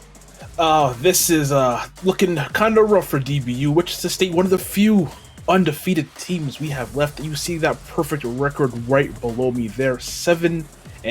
We have not seen them on the broadcast yet, so I'm excited to see who they use and what players they have. But man, DBU, like you said, we saw them a couple times, solid team, but obviously their record indicate, record not quite as good as Wichita State. As we see the rosters right there, we see N-City, Linny, Gamer Dog, and G-Camp. N-City, I believe, plays Palutena. Gamer Dog, I believe, plays Mario. Linny, Mega Man, and G-Camp could not find their character, so we'll get that soon. Over on DBU, Conk, King Cannon, Minix, and Torchy. Conk with the ZSS and Joker, King Cannon with the K-Roll, Minix with the Ridley, and Torchy with the Yoshi. You see the rosters right there. Again, on paper, man, Wichita State, undefeated record. It's hard to bet against that. They are the 2 seed. Upsets can happen. I'm not, counting DBU out. Upsets can happen. But I feel like this is one of those matches where I don't foresee that. You know, I like looking at the rosters and looking at character rosters. I'm seeing, yeah, Palutena, Mario, Mega Man. Again, not sure who G-Camp plays on the other side, Joker, and K-Rool, and Ridley, and Yoshi. That K-Rool Ridley kind of makes me a bit uneasy. On the side of DBU, I feel like having one of those characters might be, you know, is okay. Having both of them, two heavies who aren't the greatest. Obviously, you know this for Ridley more than I do. But and then just looking on the other side, you have Mario and Palutena potentially, who are characters who just eat heavies like for breakfast, lunch, and dinner. So it's gonna. So, you know, roster-wise, not looking great for DBU, but again, upsets can happen as we get into this game one, and this game one is going to be Linny the Mega Man up against Torchy the Yoshi. Yeah, Torchy, a player we've seen in the past be a strong counter-pick player. I believe Torchy might have started once here and there, but we've kind of seen Torchy come in as a character like, okay, we know Yoshi's good in this matchup, we're going to bring in Torchy, who feels confident going into a particular player, but I don't think we've seen Torchy very often be the leading player in this, which I believe it's usually been either Conqueror or King Cannon, actually. Linny, though, first time we've seen them on broadcast, a Mega Man, which a Mega Man does really solid against Ridley, really well against King K. Rool, having some trouble, though, against this Yoshi. Yeah, no, Linny, it's right. Torchy's just going, they basically do whatever they want to Linny right now. Only 26% here, and that's probably going to be a stock. Yes, it is that Yoshi bomb gonna do it. And yeah, Linny looking a bit lost right here, only 36%, and Torchy has been in complete control of this match since the word go. Not sure if it's matchup and familiarity, if they're just hot, they're feeling good about themselves. Either way, this has been all Torchy all the time, and Linny just hasn't really been able to get a good footing here. But they have an opportunity. They do have Torchy at the ledge, but they do give up stage control immediately. That Crash Bomb is going to do quite a bit. Try to get the follow-up with the back air. Couldn't quite get it, though. Nice. Powers right through with that super armor up against the Crash, or the, that down air there. And there's a nice grab. Going to have the down air come through, up air. Not going to find pay dirt. Going to be able to get out of this, but Torchy finally gets... their wings clipped just a little bit as Linny bringing themselves back into this, but Torchy is all over this Mega Man so far. Another forward air land. That's a meaty landing, and now 113 here for Linny. If I'm Linny right now, I just try to take at least one more stock. Just based on how this is going, likely not going to win this match, but I just try to take one more. Just one. Put whoever's next on your team, put them in a good position to take Torchy out, because, man, if Torchy keeps playing like this, we might see them run through another, 2 to 3 stocks. Granted, this game is not over. This is very, very much even. I don't want to speak too soon, but yeah, this has really been all Torchy all the time. That Crash Bomber is going to not do much. The forward smash going to whiff. And, man, just like that, Linny actually, making me shut up, putting themselves right back into this match. Just throwing everything but the kitchen sink at Torchy, trying to keep them at the ledge. No follow-up there. Oh, you know what? Man, I counted Torchy out too... Sorry, I counted Linny out way too soon. Yeah, showing you why they're 7-0. Linny has found that adaptation that they needed, right? Like, Torchy has been able to get in with a lot of these back airs and these nairs, and Linny is giving... Linny's giving a bit less opportunity for Torchy to do that, but still enough where Torchy is able to now take the lead and hold on to it, though very sparingly at 167. Any strong hit, forward air, hard knuckle, up smash. I mean, really any of these options here will kill. And there it is. Forward smash comes through. So now all tied up. This is a much closer game than we saw in the previous series between our first two teams. Both Wichita and Dallas, actually, at the moment, at least players-wise, their first leads are pretty even. This could set the tone, because I'm sure both teams kind of had the feeling, okay, we're putting our player in to see if they can do the most damage, and neither player getting a significant lead out of the gate. And yeah, that lead that Torchy caught, that explosive start, has all but evaporated here as Linny just has adjusted to the match. They looked a little bit lost early, but I think they were just warming up a bit. Did miss that Shoryuken, and and Torchy had a opportunity to try and go for a spike or a nair or something there, but opted to let Linny back on stage, and they're really just one good back air or even a Shoryuken away from taking this game. Does go for the up smash. I'm not sure if that would have KO'd. Yoshi is a relatively heavy character, and that was not charged, but we will see. And you know what? It is going to KO as Linny completely turns that match around again. If you saw that first stock, that looked like it could have been like a Torchy 3 stock or something like that. But Linny showing why Wichita State is 7-0 there, keeps composure, kept their head on straight, and took that W. Yeah, I think now at this point, Dallas has to probably put in Conk. because I really can't imagine them putting in the Ridley or the King K. Rool against a Mega Man. That just doesn't seem like the optimal play here. Yeah. I mean, unless they're, I would not want to play Ridley against Mega Man. K. Rool can kind of get away with it because they have armor, much like Yoshi does. Has like more solid kill confirms, like you can kill off grab, which I think is a really massive thing considering you find yourself in shield a lot. But the problem with that is that if Dallas Baptist burns Conk, early for that Zero Suit and Joker, they don't have that anchor player anymore. So this is, again, when it comes down to having, your more off meta picks, you really have to rely on that one ace in the hole, but you have just that one. And so far, Wichita State might have, they have the Mega Man, might have a Palu, might have Mario, like they might have these other characters that are way more meta.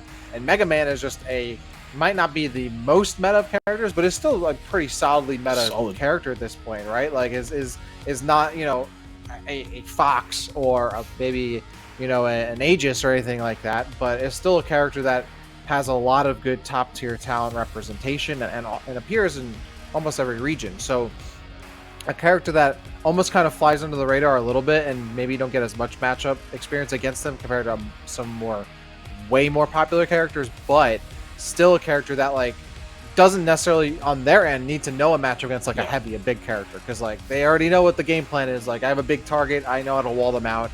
It can be incredibly difficult for characters like Ridley or K. Rool to get in on a Mega Man. Of course, they still hit well. So I think the Zero Suit of the Joker comes in here just so that way Dallas doesn't like lose a crazy lead here, but it's already risky business by having Torchio down first.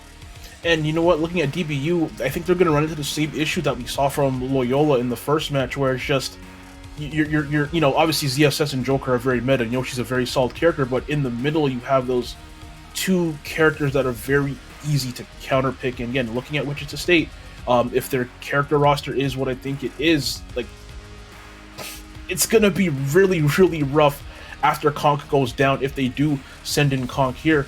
If I'm DBU, I think I take my chances with King Cannon. I definitely do not want Ridley against Mega Man, like you said, you know better than I do. I think I might take my chances with King K. Rool. We are gonna find out here. Having a heavy to come in, just take one stock, like you said, K. Rool can kind of get away with dealing with projectiles and stuff. And you know what? They are sending in Conk. This is a ginormous risk, everybody. But before the match starts, everyone, please scan the QR code to find out more about BetterHelp and use the code 0B1D8. Again, scan the QR code, use the code on the screen as well. Shouts to BetterHelp for helping us out on this tournament. But yeah, Conk, sending in Conk this early, this is a huge risk, because if Conk goes down, you have two heavies left, and you never want to have to rely, I feel like, on two heavies to win you a crew battle. The big problem here too is that Lenny might get away with this with at least a stock, right? Like if Conk is able to take out Lenny and not lose any stocks, okay, not bad. But it looks like Lenny might be able to actually take a stock here and get rid of this Mega Man, or get rid of this Zero Suit, at least their first stock, which would be pretty major. But now Conk has evened things out, approaching, the Shuriken punishing that grab attempt there from Conk. So Lenny now adding to this Wichita lead, which so far has been doing solid off of this Mega Man, who is just now, this is what I was talking about earlier. This is now your player who is, okay, I'm establishing a lead for my team. Mega Man's still not going down to that. Yeah, a bit of a heavier character despite being small, so it's going to take a little bit more than that to KO. One thing I got to mention about Liddy, I don't think I've seen a Mega Man Shoryuken this much in my entire life, as they finally get that stock taken, but 4 stocks for Liddy there. A fantastic opening. Whenever your opener can get at least 3, if not more, they have done their job as far as I'm concerned. And now, on the side of Wichita State, you still got In-City, which I believe is a Palutena, which could go in against really anybody in the game and do decently well. You have Mario, who I think kind of goes even against ZSS. They're both characters that are going to grab each other and kind of beat each other up quite a bit. Sometimes it just comes down to who hits who first. And again, G-Camp, not familiar with who they play, but hopefully they send them in next, because I do kind of want to figure out who that is. But, man, I think this is just going to be a counterpick battle. No matter who DBU sends in. Once Conk is gone, if Conk is gone, no matter who they send in, you just kind of have easy counterpicks if you're Wichita. Man, and like just looking at the roster too, this is so balanced. Palutena, Mario, Mega Man, potentially. Like, this is just so balanced. You have Mega Man, who's a bit weighty. has a lot of survivability, defensive character. You have Mario to take on, a bit maybe quicker characters, the lightweights, they can combo them. You have Palutena that can deal with all the mid-tier, low-tier BS that Smash like to throw at you. I'm just really liking this roster, man. I mean, definitely not something that you'd hate to have, right? Like, this is a really solid lineup. I mean, at the end of the day, Kong is not going to get hard counterpicked by anybody. Yeah. So that's but that's, again, what we've been talking about throughout the entire night. Like, you want to have players and characters that you put them in to deal with an issue, and they can't get hard counterpicked by already been in the game. So Kong now being in this position where they didn't lose too much, really. Like, they're still chilling. Like, I don't think they lost a stock there, right? Yeah, they lost So one. They lost the one. Okay, yeah. So like, not really losing too much.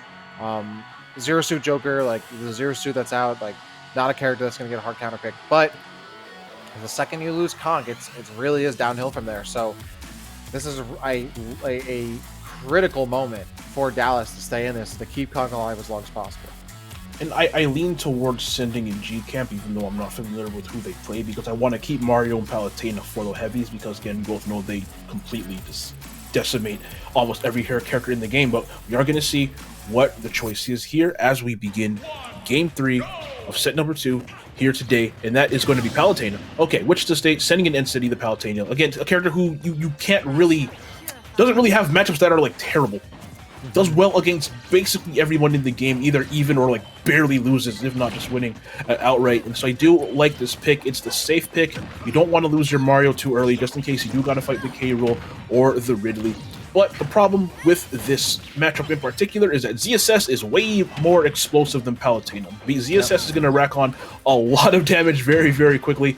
Palutena has good combos, but doesn't have the highest damage output. So that might be a factor here for N-City and Kong, because Kong is likely going to get KOs a lot sooner than N-City is.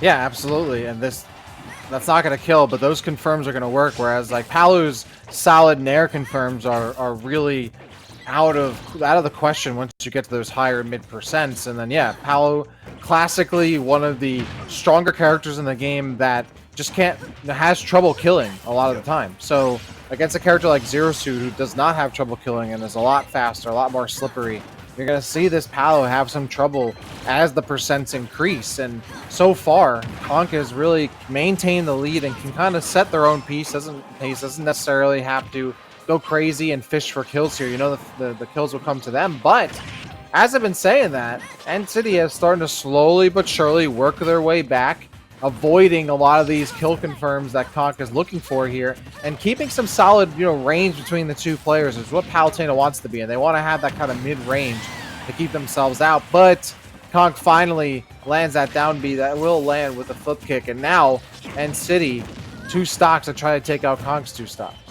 Yeah, now all tied up at 8, but if you're Kong and DBU, you can't afford to keep trading like this. We're going to start to see N-City try to fish for back. Fish for back here is like we saw right there, and you mentioned it earlier, Dak. Great character Palutena is, but does struggle to get KOs, is very reliant on that back air, or getting a hard read with, down tilt into forward air, or, getting a raw up smash even sometimes on the ledge. And that's definitely been a factor here in this match, as we see that up air not quite getting KO yet. N-City really has to hurry up and take the stock, because Zero Suit Samus with Rage is a character that I definitely do not want to deal with, especially on a stage like Battlefield, where you have those platforms where you can, ladder combo off of, get up B, KO very, very early, or keep pressure up just like that. Yeah, this is a stage that really benefits both characters a lot of the time. Like you said, those ladders from Zero Suit, but Palu does have the up B cancels on the ledge for all 3 of these platforms. So, I mean, it is something that can work to both characters' advantage, but N-City is just really not finding any kind of momentum here. Kong has so far had their number entirely throughout this matchup, but nice back throw will finally land, and this is, I mean, as close as it could be here, Mies. Both teams even on stocks, both players even on stocks.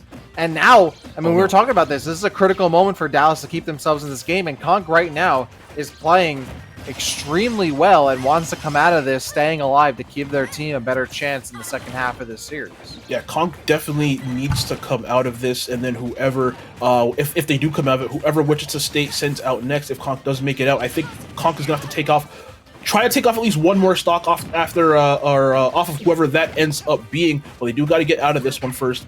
Relatively even game up until this point, but N-City is going to have such a hard time getting a KO because of Palutena's over-reliance on back air, and because of just how evasive and how good Konk's movement is with ZSS. So many tools to break out of anything you want to toss, one of the highest jumps in the game, big long strides to get across the stage quickly, incredible frame data, has flip kick, which is basically a get out of jail free card for a lot of combos. So we're going to see if that plays a factor here.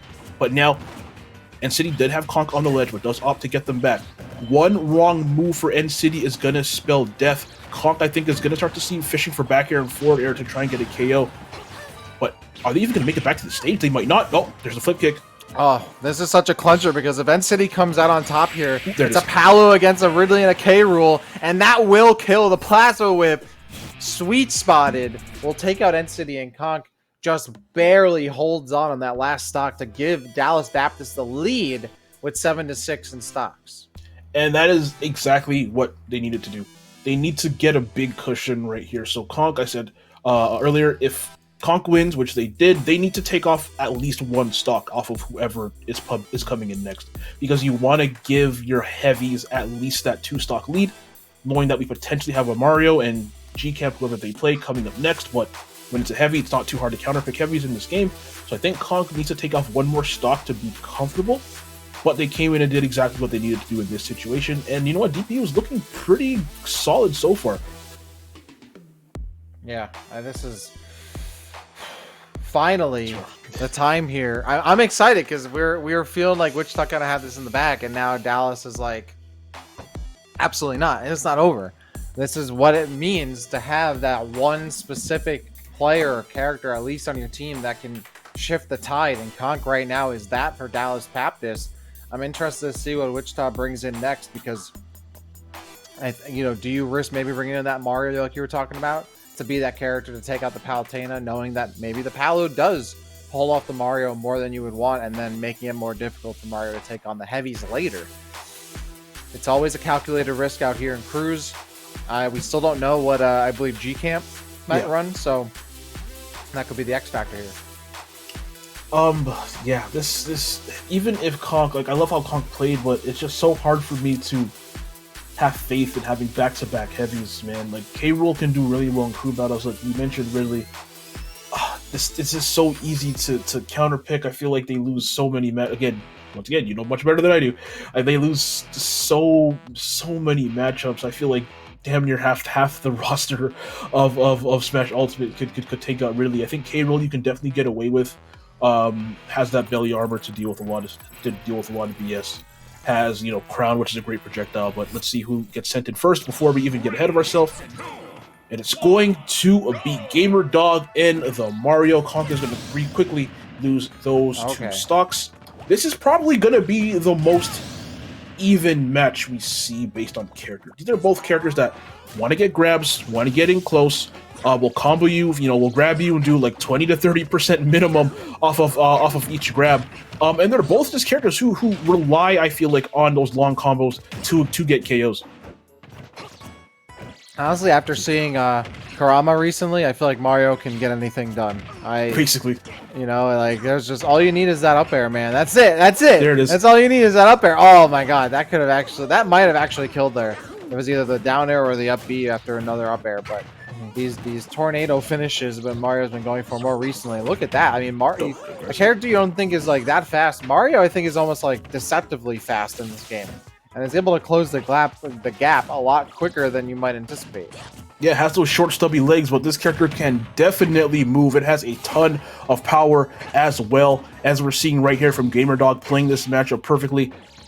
Just almost playing ZSS's game here. ZSS is a character that likes to jump around, evade you, use that high jump, use the flip kick to just weave in and out, and I really think that's what GamerDog is doing, almost playing ZSS's game a bit better than ZSS is. Has about a 60% lead right here, and we're probably going to start to see the up smashes and the back airs start to pop out, because those are two of Mario's best KO moves. Up smash right there on cue. Such a good move, so fast, hits both in front of you and behind you, and a lot of characters don't have much to deal with it, so I would imagine we're going to see a lot more up smashes start getting ripped out here. Got buried, but got nothing out of it though. Okay. Ah, yikes. Up smash again. Up smash a bit too late there, not going to land, but if they get a nice back throw at the ledge, that might be enough to kill. Of course, Yeah. GamerDog wants to get this without dropping a single stock. Will certainly help Wichita in the second half of this, and Conk needs to get out of here without getting hit by another one of those back airs. Yep. Now doesn't have the Legend Invincibility, flip kicks right back on, and now has the pressure as this Mario's trying to land and still somehow drifts back to the stage. You can see looking to try and get that out of shield option, but it's the back air going deep. GamerDog finds Conk and ties things up for Wichita. GamerDog, I wanted to shout out one thing they did there. They conditioned Conk there to just feel like they're safe off stage. We would see GamerDog jump off stage, chase, and then just jump back, not even throw out a move.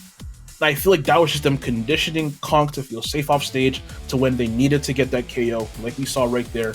Conk just wasn't ready for it, went deep, got that back air, which is exactly what they needed to do. And now we're at the point that we both were a bit scared of, where you are left with two heavies against Mario. Now, Mario isn't this infallible, invincible thing that can never lose to a heavy, but if I'm a K. Rool, I'm a Ridley, I feel like this is one of the last characters that I really want to be playing. You're going to get grabbed off of up throw. You're going to be eating, like, up throw, down air, into up air, up, like crazy combos that you can't get out of.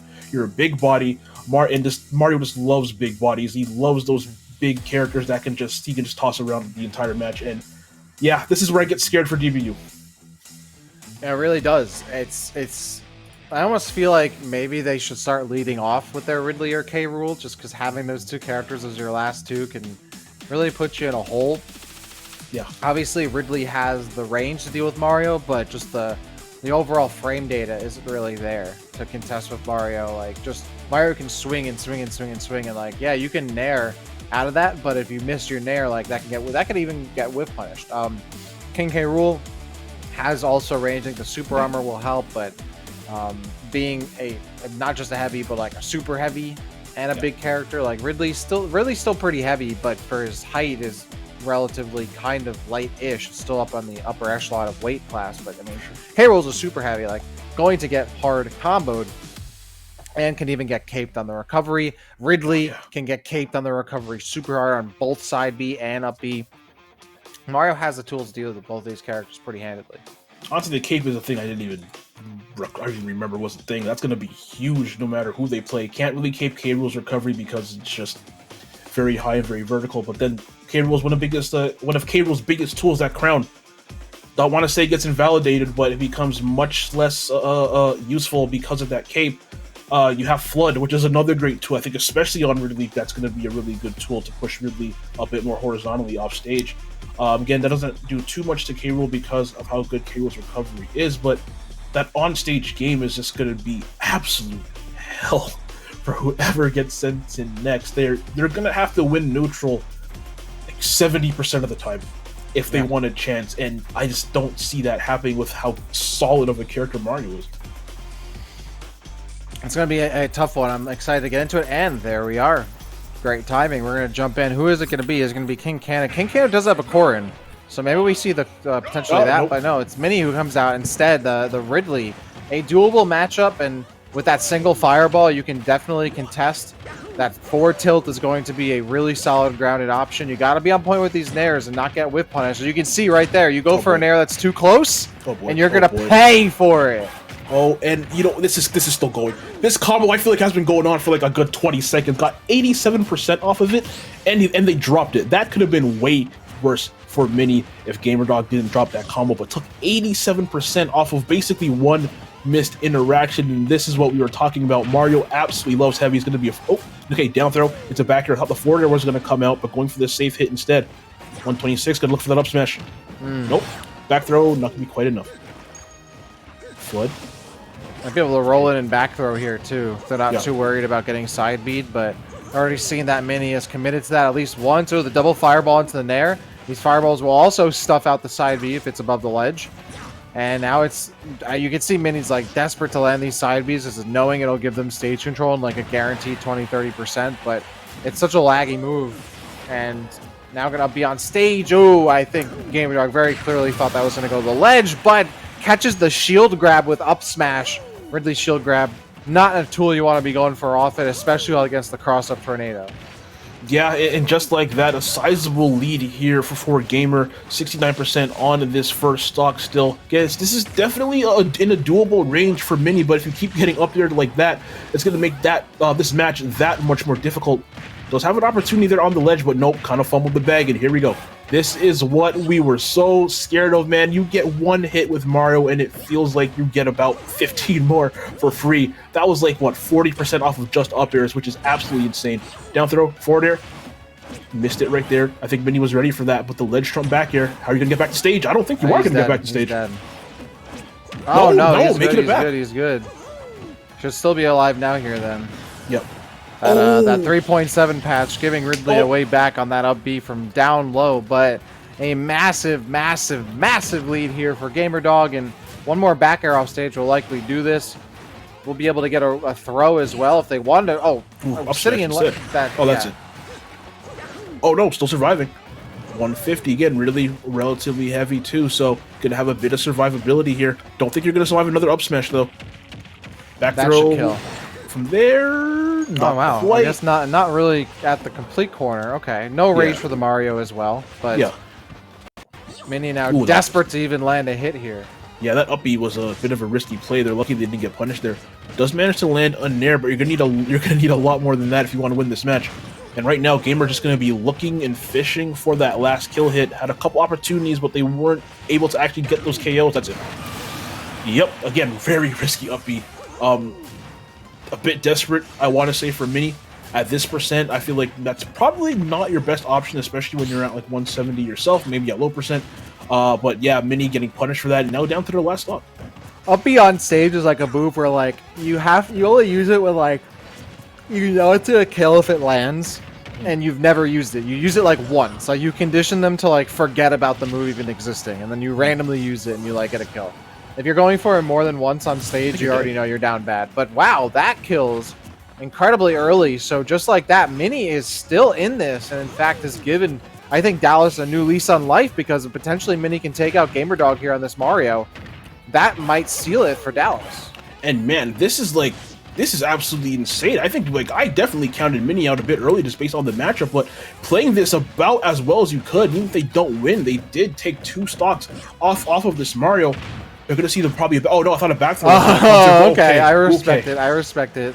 Getting a bit cheeky with that move. For those who are unfamiliar, it won't kill you, but it does what, like 50% damage and knocks you like down. 55, yeah, 55 in the full knockdown, and it also resets you. So if you jab, like neither player or character, I believe, is at I don't believe you're at a frame advantage or disadvantage on it either. I know that's the case for side B breakout too. Oh, and the max range up smash just runs up and does it.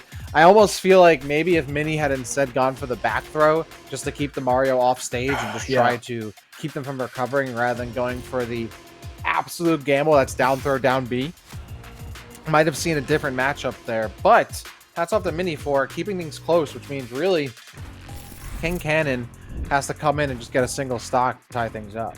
And we're going to see that ending KO here. Yeah, that max range on that up smash, a reverse up smash.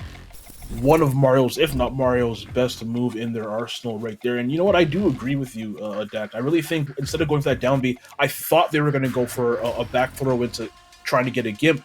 Because that second stock that they took off of Mario there, off of GamerDog, that was a gimp. They just kind of had them deep off stage, hit them with like a nair or something, pushed them too far back, ate their jump, and they weren't able to come back. And I really think in that situation, when you're down by that much, you kind of just have to go for stuff like that. Because on stage, you're really not going to win neutral too much. So you have to kind of go for those cheeky off-stage shenanigans, get a kill, get Mario's recovery is okay, but definitely exploitable, especially if you have a big hitbox like that Ridley Nair. Unfortunately, they did not go for that. GamerDog is still alive, and you know what? They're just down to King K. Rool, who isn't the worst anchor, in my opinion, especially when you only have 4 stocks to take out, but still susceptible to getting comboed into oblivion by Mario. Yeah, this is going to be, I mean, King Cannon can play Corrin.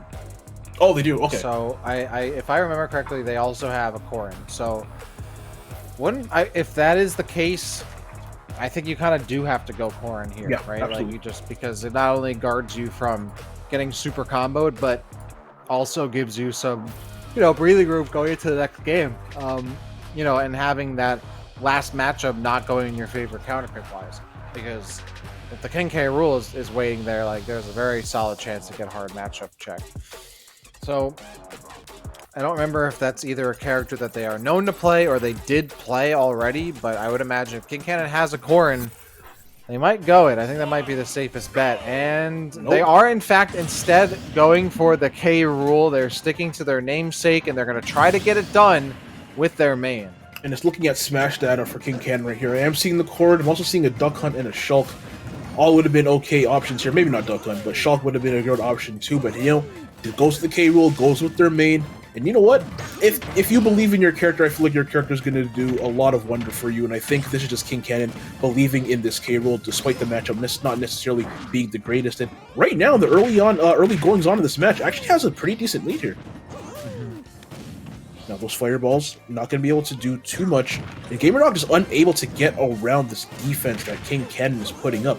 Every move that GamerDog tosses out is either getting blocked or they're getting sucked up by the blunderbuss or hit by the cannonballs. Watch out for that second one. 100% lead right here. Down throw, up. Not going to be quite enough to get the KO just yet. Definitely not going to survive another one though. What's the option here? Okay. Yeah, I think GamerDog is slowing it down a bit. They're getting a bit too aggressive down here. Or forward here, I should say. Yep. Exactly what they needed. Exactly what they needed. Yeah, now even if GamerDog loses this next stock without taking another one, they have done some very critical damage to Dallas's chances of winning now, just off of that string, which really, say what you want. I mean, K Rule has some really good projectile tools, has the armor, but the second you get hit by that up air, all of that kind of goes to the wayside. So we're seeing a really solid play on this K Rule from King Cannon, just keeping GamerDog at bay and punishing on that roll in, but even another string could potentially take them out here. Oh, GG's. That'll take you out, though. You're done. Yep. Yeah, that broken shield, that's going to be a guaranteed KO every single time as King Cannon makes it out alive with 2 stocks left. You would have loved to hang on to all 3, but once again, that is why Mario does so well against heavies. You get one hit, you got taken from one side of the stage to the other side of the stage, and then directly into the blast zone. Hopefully we get to see that one again. Yeah, 39% was when that combo started. Up air, nair, up air, forward air. That is true on basically every big body character in the game, and King Cannon felt that combo's wrath. But yeah, either way, GamerDog is now out. They still have G-Camp left, who I'm not familiar with their character. But if they do play multiple, K-Roll is a relatively easy character to counterpick. So I wonder if they have a roster, if they're a dedicated whoever main. But yeah, the one unknown on Wichita State right now. The one unknown. By the way, that was really unfortunate. The K-Roll getting comboed off there because they had re-picked up the crown, and that little animation of picking up the crown forced them into being unable to react to the Mario up air. Yeah. Unfortunate. That's timing right there, baby. But yeah, now it's Wichita who is... Well, I mean, this is a team that was undefeated, right? Yeah. This is the 2nd seed in the tournament being brought to their last character by the 15th seed. I mean, I think we got to stress that a bit more here. Dallas Baptist is far and away one of the biggest underdogs in this bracket and has a potential here to put Wichita down a game. I think it just goes to show you, seeds, not to say they don't mean anything, but the matchup, the school-to-school matchup, I think, outweighs what seed you are. Because you know what? Right now, everyone's 0-0. Your 7-0 record, your 4-2, whatever record, right now, it does not matter. Everybody is 0-0 right now, and I feel like just matchup-wise, even if you're a 1 seed facing a 16th or you're a 2 facing a 15, it doesn't matter. If the other players on the other team match up well against you, it's going to be a problem unless you are just outright better. All your players are just outright significantly better. But right now, that's not looking like the case. This looks like a dead even match, about as even as this could be as we go into the last match. King K. Rool, King Cannon is going to have 2 stocks left, Wichita State's going to have 3 stocks left. So yeah, I think those seeds right now, just throw them out the window.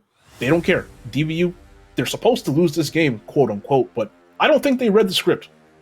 No, they got a different memo here. They're going off script right here, my man. They're going off script, and it is, I mean, who knows if maybe this has gone a bit different if Torchy had not got down first in that first game, right? And maybe came out on top of that. How different that slight little difference, the ripple effect right there is made on Dallas's chances, but King Cannon has certainly proved that they can do it in a clutch situation. They've done it before.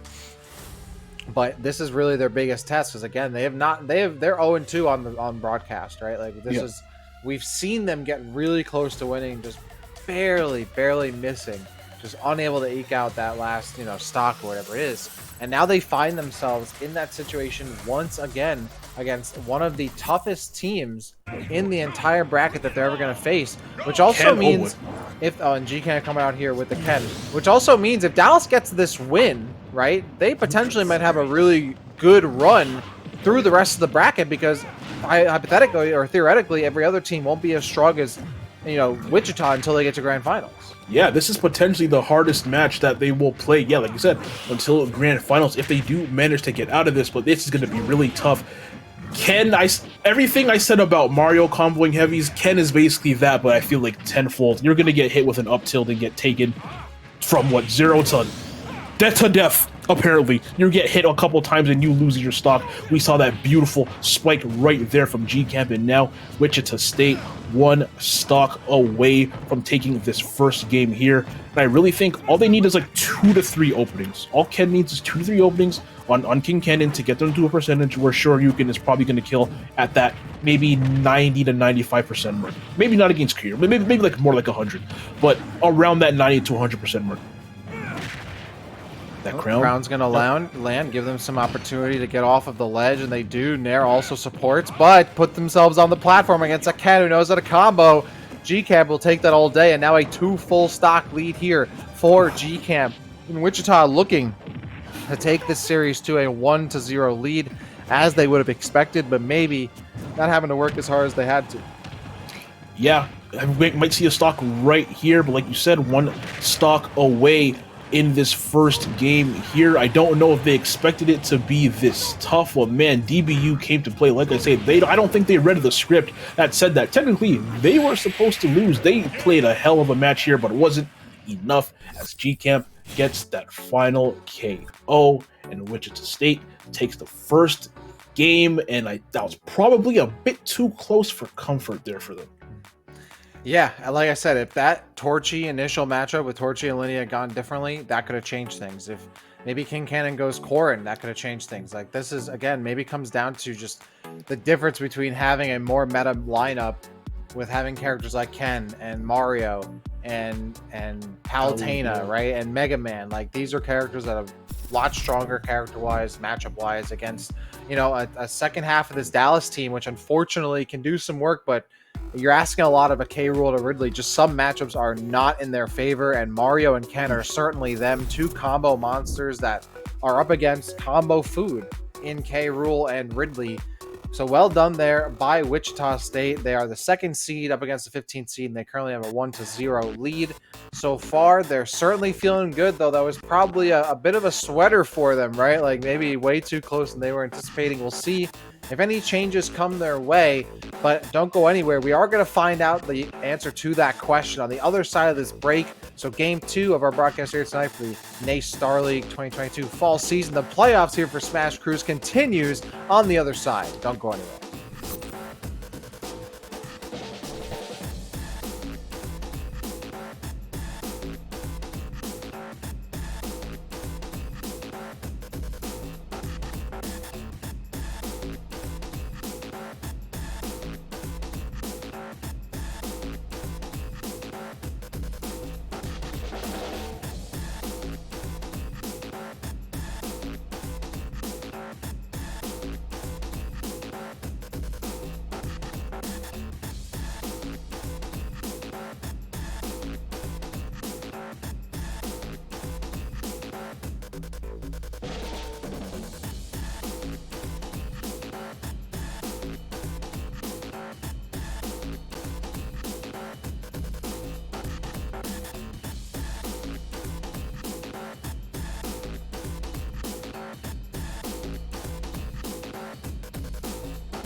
Welcome back, everybody, to our second match of the night here for Smash Ultimate Cruise round of 16 here for the NACE Star League 2022 fall season. I am Dax, still alongside me as we jump into the second series of this set. It is, or even second set of this series, depending on how you want to look at it. Wichita State up 1-0 against Dallas Baptist in a closer than we expected first round.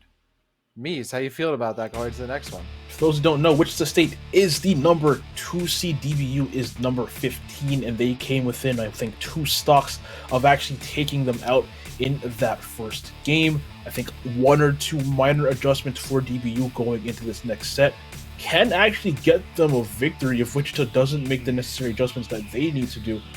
You brought it up. Sending in Torchy early may have been what kind of screwed them over a little bit. Maybe keep Torchy for your anchor, maybe keep him for your second, your kind of cleanup person. I think that's maybe what kind of bodied them.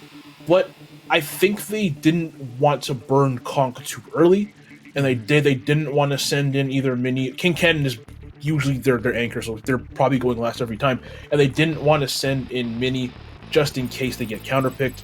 Again, really a very easy character to counterpick, but we are going to see who the leads are here in the potential last game of the night. It's going to be, G-Camp. This week, the first time we've actually seen G-Camp, and they are going to be using Mute. Oh, wait a second. Yeah, just G-Camp with the Mewtwo. Sorry about that. And then we're going to see Ryu over there. No, G-Camp with the Ken. No, sorry, G-Camp with the Ryu. G-Camp's the Ryu, yeah. They went from Ken to Ryu, and then Mini bringing out the Mewtwo instead of the Ridley, which Mewtwo, a character that has completely fallen out of the meta from Smash 4. I don't think it's really ever had a solid meta presence in Ultimate, just a character deemed to be a bit weaker and doesn't really have the same sauce they had from Smash 4. But I mean, tier list wise, I guess Mewtwo and Ridley are not too far off from each other, but the Ridley didn't work out. Why not try to mix it up? You know, Mewtwo does have a lot of offensive power, but that's one big weakness. They are incredibly light despite being like 200 pounds canonically. Kind of crazy that they're one of the lightest characters in the game. Also, that big tail is just such a massive hitbox. Oftentimes, as we see G-Camp boost your stock there, oftentimes we will see Mewtwo get hit by things that don't really look like it should hit them because of the hitbox on that tail. And that's one of the biggest reasons I think that this character fell off from, you know, being one of the top 10 characters in Smash 4 a couple of years ago. But you know what? Still very offensively potent, still has a ton of KO power, still has a lot of combo ability as well, and a lot of really good moves. It's just that defensively, this character's defense really, I think, just drags his character down, as we kind of saw earlier there, as G-Camp got a short Yukin to get a really early KO. Yeah, that, and I think just the best character in this game works so well against tall, light characters that extend their hurt boxes in general, right? And just are floaty, but also can die to these kill combos. Like, that is a character you don't want. Oh, and somehow Mewtwo, as thick as they are, falls out of that. But the Tatsumaki will clean things up. Yeah, going right through the Shadow Ball right now. Mini trying to take a stock, and that forward air is going to do it. That is an incredibly fast and incredibly powerful move. One of Mewtwo's best moves, as we see G-Camp try to cancel that down smash and sure you can miss input there, but still got a quick 40%, 56, 71, still going up, and Mewtwo is really light. Like I said earlier, one up tilt might actually be enough. An up tilt into a Shoryuken, maybe 1 or 2, might actually be enough to take Mewtwo out right now. Never understood why Mewtwo was so light in this game. I don't know. I guess because they think like, oh, Mewtwo's psychic, so Mewtwo like can levitate, therefore light. I have no idea. I don't even know how that even connected. That was the very last hit of Tatsu. Somehow hitting Mewtwo, that should be enough though. Yeah, I mean, I guess it's the same reason why they think Ridley, who is a massive heavy dragon, and Meta Ridley, who's made of metal as well, is also not a super heavy, but I don't know. I didn't make this game. But yeah, somehow comes out on top. I just did the math. Mewtwo is 268 pounds. But somehow, almost as light as Pichu in this game. Make it make sense, Sakurai. Make it make sense. But yeah, Mewtwo, a character, just really fell off. Offensively, I think this character is incredible. I think they have the combos, they have the damage, they have the KO power to do so much offensively. But man, that defensively, man, being that light, having that much of a hitbox, being light with a big hitbox is probably one of the worst combinations of things a character can have in this game. If you're light and you're small, you can kind of get around it. But yeah, being light and big terrible combination. That's The why weights Mewtwo in fell this off. game do not make any sense to me. Mewtwo is the 7th lightest character in the game. And then Oh my Sephiroth is right above Mewtwo at 8th lightest. Olimar is heavier Then Mewtwo? than Mewtwo and Sephiroth. They're I thought actually, I'm so. sorry, Olimar, Sephiroth, Mewtwo, Pikachu, and Kirby are the same weight. Kirby. Canonically, y'all know Olimar is like probably the size of like my headphone Like, case here. He's like this how? big. He's like this big. Literally how? How does that even make any sense? How is Diddy Kong not lighter than, I don't know. I don't know, I didn't make this game, but that's what we have to deal with. 4 years in, it ain't changing. It still ain't surprises changing. me. It still It ain't surprises me. changing. Yeah. As much as I feel like, you know, a lot of us beg for changes. Yeah, not happening. The game is what it is. It's going to be stuck here for the foreseeable future until Smash 6 comes out on the, you know, however far in the future that is. But yeah, we are stuck. And Mewtwo is going to be stuck with all those unfortunate flaws, man. Because I feel like if those flaws were turned down, if Mewtwo was like a midweight and you brought that tail hitbox down a little bit, I genuinely think this character's offense is good enough to make them like a top tier in this game. They have so many tools, but they just keep getting let down by their deficiencies. Either way, Mini going out, potentially the last time we're going to see Mini for this season if Wichita State does win this. DBU, they still got Conk, still got King Cannon, who's probably going to go anchor, still got Torchy the Yoshi. I lean towards sending in ZSS with Conk. Going to be able to jump around and kind of weave around all the stuff that Ryu wants to toss out at you. Again, you're midweight, so you're going to get KO'd around like 90-ish% off a Shoryuken. But the ability to just evade everything Ryu wants to toss, I think that's a good trade-off. Yeah, this is actually a really good look, I think, for Dallas because Mini, not an anchor player, but actually has been an anchor player last time we saw them, but not like, you know, when we look to like their kind of stronger players, we think of Torchy, we think of Conk. Yeah. So for Mini to do some decent damage, right, and at the beginning and make something happen with the Mewtwo, not create a lead, unfortunately, but not getting completely washed, I think is at least a positive for Dallas to take away from. I think maybe you do bring in Torchy here because Yeah. I think Conk is also probably, it's either Torchy or Conk, but I think you do want to still save Conk, like if you can. And Torchy was pretty much their starter last time, so that's not too far from where we are now. So I think we see Torchy here. Okay. And you, what in the hell? It is Torch. Okay, Okay. You were right, but you're also wrong because Torchy's actually using Lucas, which sure, okay. But man, before we get on to this match, gotta shout out the ROTC Become a Leader for Life. Click the banner below for more information. But god, man, I did not see the Lucas coming. What in the world? No, I did not anticipate that as well. I was definitely expecting to see a Yoshi, so to see the Lucas come out instead, yeah, I mean, I can definitely see this. The Psy Kids do have a little bit of solid utility against, you know, obviously the Hadokens from both players or both characters, but also can get in with those PK fires and forward airs. But a light character, small character can still get comboed, and sometimes can have a little bit of trouble getting in because of just that really solid defense that these fighting game characters do have. But once Lucas does get in, they can absolutely decimate your stock, kind of how like Torchy got their stock decimated right there, losing that one, only 24% on G-Camp. Yeah, Lucas is one of those characters that has a lot of combo potential, but just struggles to get in. The only good tool they have to get in is really that Zair. And if you're, you know, aware that that's coming, it's Lucas really does struggle, does rely on projectiles a lot, but unlike Ness, that PK Fire doesn't actually trap you. It does, you know, it does knockback, decent KO move, but doesn't really help you get in too much. And because Lucas just doesn't have range and doesn't have the greatest frame data up close, with the exception of like a down tilt and jab, which are both pretty quick, up close you're going to lose every single time. And if you're unable to get in, which it's seeming to be the case here for Torchy, it's going to be a really bad time for you. That could have been a conversion right there. It wasn't much. 106 right now on G-Camp, and I think Lucas is going to be in percent where up tilted to short you might actually... Oh no, you didn't jump into that. No! I said don't jump as soon as he jumps. I saw it getting charged and the words don't jump were about to come out of my mouth.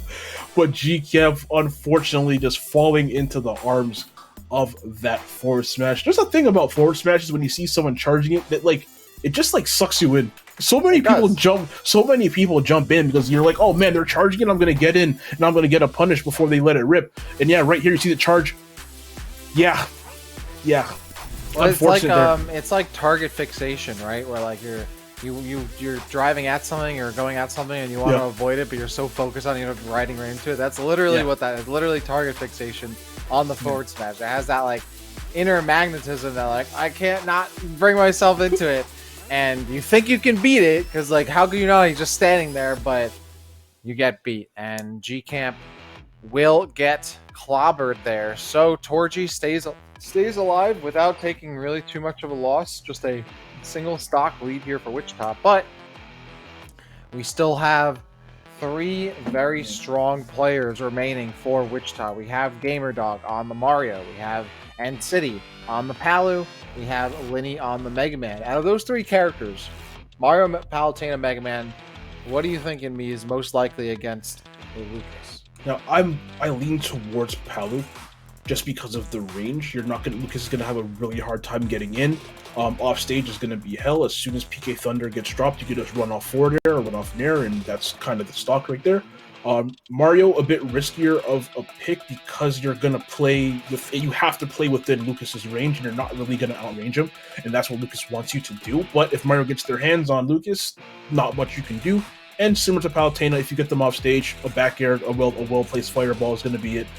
Mega Man, I can see being a good option, but similar to Mario, you're going to have to play in Lucas's range in order to be effective.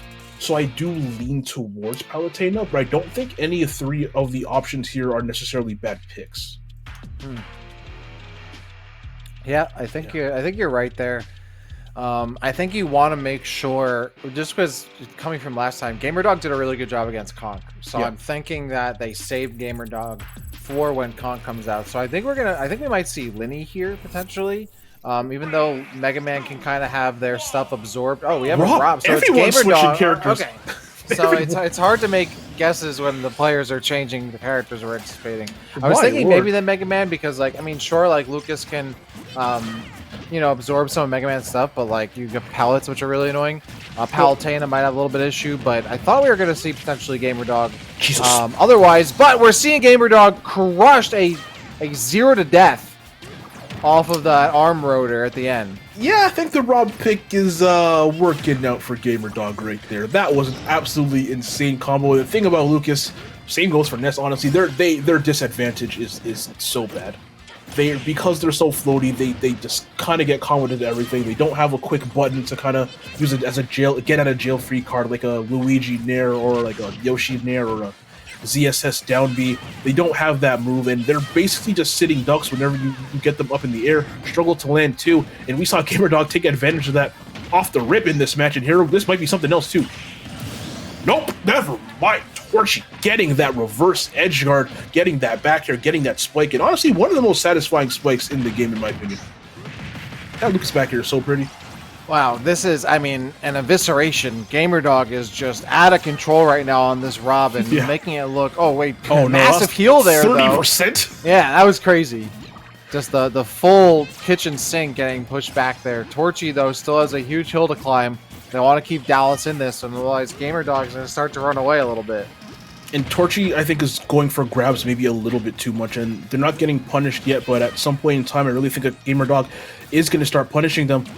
And we're seeing Torchy right there, anticipating that laser, lasering the wrong way. Honestly, maybe for the better. If Torchy was ready for that, that would have been another 30% getting healed.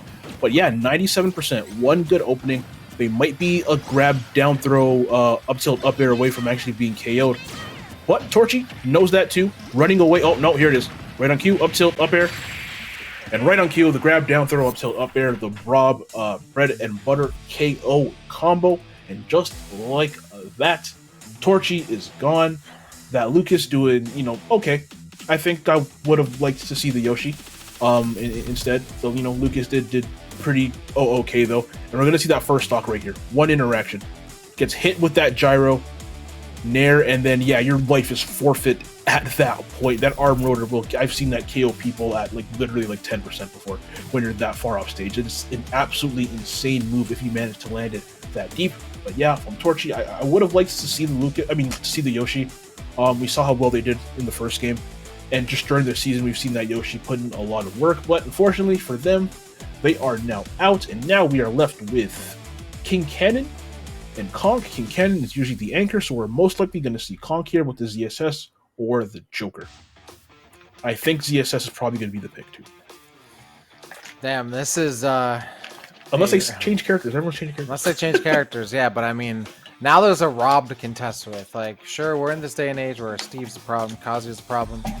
Rob's still a problem. Yeah. Rob is still a really, really good character, and you cannot hard counterpick or even really counterpick this character at all. Rob is just very good. So you bring out, I think you do have to bring out Conk here though, because like out of the two players, both I think skill wise and character wise, like Conk I think has the best chance to stop this Rob. But then Wichita set themselves up for success because yeah, I mean if Conk comes in and takes out GamerDog, sure. Eventually N-City or Lenny's probably gonna take them out, and then there's a Palutena and a Mega Man to deal with the K roll. What do you really do is Dallas Baptist there, so this is now might be I guess a less close series than they would have maybe wanted compared to the previous series in this set. And that just comes down to a lot of these character changes and the lineup change that Wichita is throwing at Dallas Baptist. Though, hats off to Dallas for doing the same thing, bringing out a Mewtwo instead of a Ridley, a Lucas instead of a Yoshi. Maybe not the most significant character changes, though to be fair, G-Camp went from Ken to Ryu, but, you know, and Mario to Rob. But still, I like that these players are doing whatever they can, not just in-game, but on the character selection screen to give their teams the best chance of success. And I think that's stemming from the fact that first game was so close that now everyone's just trying to throw each other off. It's a mental battle at this point. I would imagine N-City is probably going to stick with Palutena, though, just for how solid the character is. Lenny, I feel like a lot of Mega Man mains do have secondaries because of Mega Man does struggle in certain matchups. But if I'm Wichita, I want N-City going last no matter what, because we know King Cannon's coming in last, most likely. Unless they change that too, because we've been wrong a lot this set in terms of characters and stuff like that, so maybe that changes too. But if I'm Wichita State, I'm going on the assumption that King Cannon is going last. I'm keeping N-City for last no matter what, because I want Palutena up against King K. Rool, other than Mega Man, because King K. Rool can kind of deal with Mega Man's projectiles a bit better than most heavies can. But we are going to see the option here for DBU, and it is going to, oh wow, never mind, they're actually sending in King Cannon right now. That's a shocker. I don't think I've ever seen King Cannon not anchor. That's a real big shocker. But yeah, up against this Rob right here, it's going to be tough for King Cannon to do much, having to deal with Gyro, having to deal with Nair. Not sure if, King K. Rool necessarily has the right tools to do that, but once they get their hands on you, the matchup, oh boy. No. Once they get their hands on you, I feel like the matchup doesn't really matter for most heavies. I definitely understand where Dallas is coming from, like Conk as the anchor, not a bad choice, but the problem here is that by the time Conk gets in, there might be too many stocks for even Conk to be able to take out here, realistically. So we've talked about that, how important it is to take a lead and then trade stocks in a crew battle, and Wichita very happy to do that. And this is a matchup that is far and away in Rob's favor. Snipes him out of the air with the back air. Now an 8-5 lead for Wichita, and GamerDog is looking to extend that. Potentially might make it an 8-3 lead by the time that King Cannon is out of here. And GamerDog is doing exactly what they need to do. We saw those offstage interactions right there. K. Rool's recovery only has a hitbox on the top, a really big hitbox too. But Rob is so good offstage that they can maneuver around that, and they can just do things like that where they don't even care about your recovery. You are dead at a relatively low percent there. But yeah, GamerDog playing K. Rool's recovery about as well as you can as his character, going off stage, avoiding that top hitbox. We saw that first stock was a back air on the side, and I think you could probably down air for free too on that up B from K. Rool. So yeah, Rob, GamerDog playing this to perfection up to this point. Oh boy, this is it. Yeah, just and like that. 8-3, a lead. Yeah, just like that. And I think you kind of predicted it there earlier, Dak. I promised everyone at home that first set was a lot closer than this. This is complete domination from Wichita State right now. I think they realize that they're the number 2 seed. I think. Wait. We're at the top of the bracket. We're at the top of the bracket. Yeah, I think it's. What are I we think doing? the first set was kind of like, okay, like maybe not trying their hardest, but now they're like, all right, let's clean this up here. It's getting a little late, but you know, none of these two teams are worried about that. They just want to get that dub no matter how they can. And what better way to secure a victory than to go rob? Just Yeah. yeah, I mean, yeah, you had those Z drop regrabs with the gyro, which if you have those down, those side B kills are gonna come your way one way or another. And Dallas Baptist just looking a bit outclassed against Gamer Dog, leaving up to their name. They are gaming. They've got their dog in them, and now it is up to Conk to somehow bring this back. I don't know how they're gonna do it, but it's up to Conk to take out a Rob, then a Palu, then a Mega Man. I mean, if that's not a wall, that's not a wall paint. I don't know what it is. I think it, again, don't want to say GG's yet, but it's starting to look like GG's for DBU here in, in these playoffs, having to take out those 3, not even those 3 characters, those 3 players. I mean, this is the first time we've seen Wichita State, but man, I've been impressed by every single player that they've had up until this point. Yeah, but a very tall Mount Everest-sized mountain for Conk. I would imagine we're probably going to see ZSS. I don't think Joker would be the play. Actually, you know what? Thinking about it, I don't think Joker would be bad, just for the fact that you have Arsene, which can cheat a couple of stocks for you. And when you're down by this much, I think it's kind of time to bring out the 599 cheat codes. You might be right there. There's no better time than to pay to win. I think this is it. I don't think anyone's above that when your season is on the line. But here we go. It is Conk bringing out the tried and true Zero Suit Samus, and that means 3 more stocks to go for Dallas Baptist to stay alive against the 2nd seed in the playoffs, Wichita State, an unbeaten team in the regular season, a dominant force in the postseason, and now looking to earn their ticket to round of 8. And I was kind of doubting them, not gonna lie, after that first game. I really thought DBU was in it, but yeah, Wichita showing why they're the number 2 seed, showing why they're one of the few undefeated teams left here in this entire tournament. Off to a pretty good start as well. ZSS Rob, I'm fairly certain, does not go in Rob's favor a lot of the time. ZSS been able to maneuver around a lot of the stuff that Rob wants to do, but when you're up being in neutral like that, you're lucky you did not get punished a little bit harder. But yeah, GamerDog playing this about as well as you could in a matchup that I've heard, from a couple Rob mains that they typically don't tend to favor, fighting ZSSs. But yeah, playing it about as well as you can.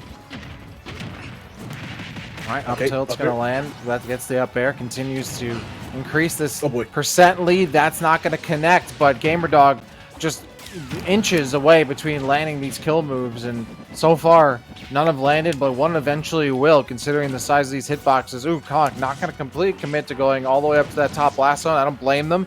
Gyro again, keeping GamerDog safe, and even that throw just barely coming out in time. Otherwise, Conk surely would have had the kill off of the Paralyze.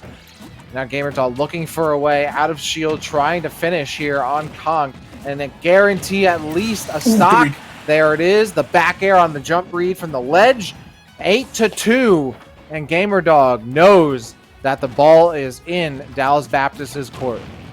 Conk and DBU, their last 2. Oh no, not again. It happened again. What is that? What's the counter on that? 4? Like, it's rare. Man, I feel like you rarely ever see that like twice in a set. We've seen it like 4 in 2 sets back to back. That's absolutely insane. And I think with that arm rotor, the chances of DBU and Conk coming back are probably forfeit at that point. I really think at this point, it's just a matter of time, as we see Conk already at 76% here on the final stock for DBU here in the playoff. That should be it right there. Yes, it is the upbeat off the Paralyzer, but still got to take one more stock off of GamerDog and this Rob, and it's looking pretty rough here for Conk. Yeah, I mean, Rob's a character that, even if you don't really know what you're doing with them, can reward you, but when you really know what you're doing, that's what makes this character an actual, and it's not like, I think, a Brawl Meta Knight situation where you kind of just like pick Meta Knight and like any move you use is good. Oh, that's a move that you can use anytime and is good. But if you know those combos, those extensions, especially to get the arm murder off stage, you will be rewarded. And if you pick Rob and have GamerDog on it, you will be rewarded as well. Wichita State coming out on top, the 2-0 victory and earning their spot in round of 8. Dallas Baptist, unfortunately for them, that is it. Their season is over. A fantastic journey, but at the robotic hands of a Rob, that is it for them.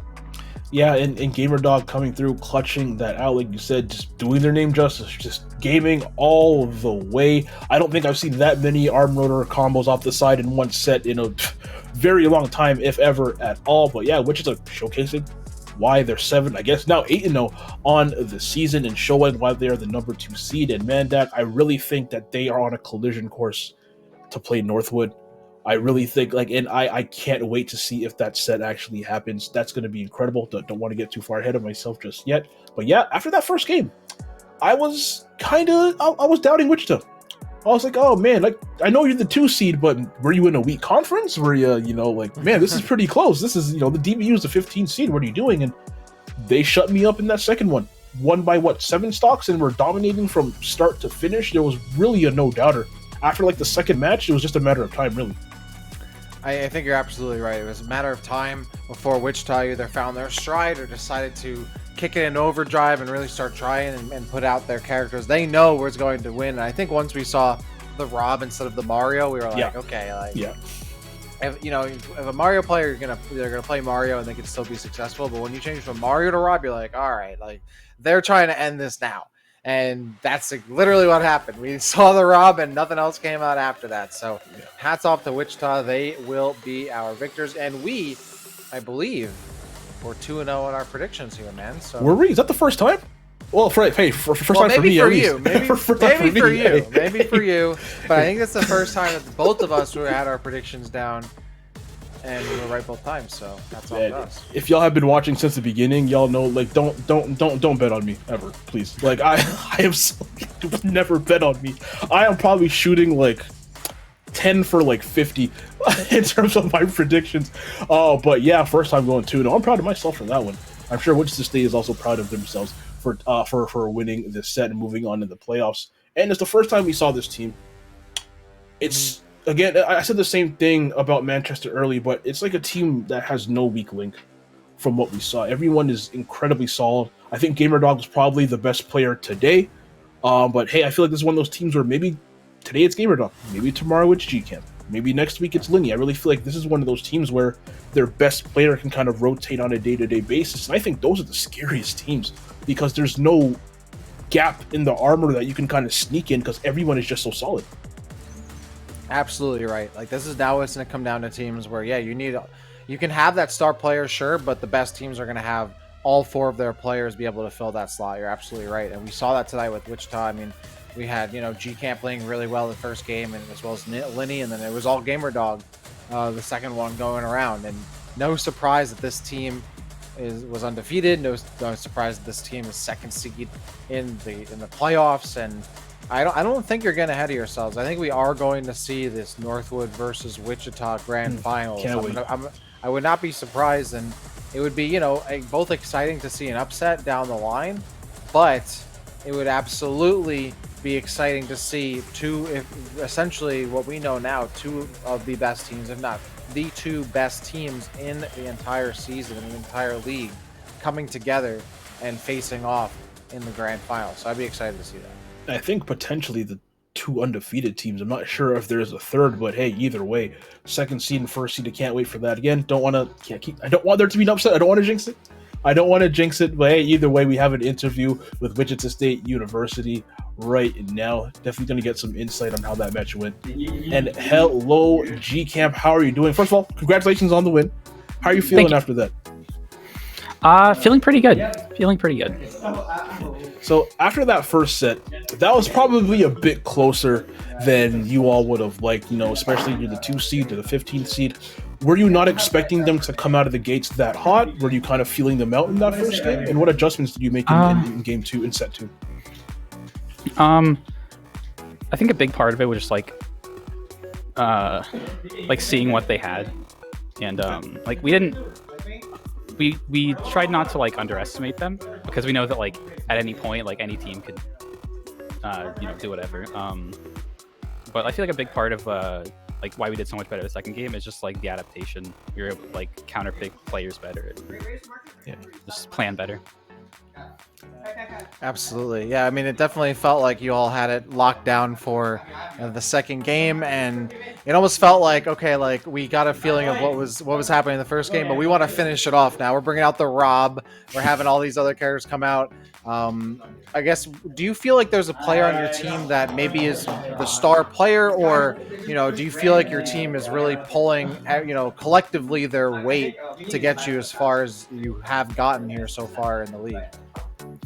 Oh, we're definitely all pulling our weight. Like, we all are like solid and like doing what we need to do when we need to do it. Like, obviously some days some players will be better than others, or some will like have maybe a bad day, but overall we all carry our weight and do really well. Okay, so you're moving on in the playoffs, obviously. Is there any school in particular that you really want to play? Not off the top of my head. Okay, because I'm waiting for the collision course between you guys and Northwood. I'm waiting for it. Yeah, absolutely. I mean, same here. I mean, you're the second seed, Northwood's the first seed, so on paper, we'd love to see these two teams come together.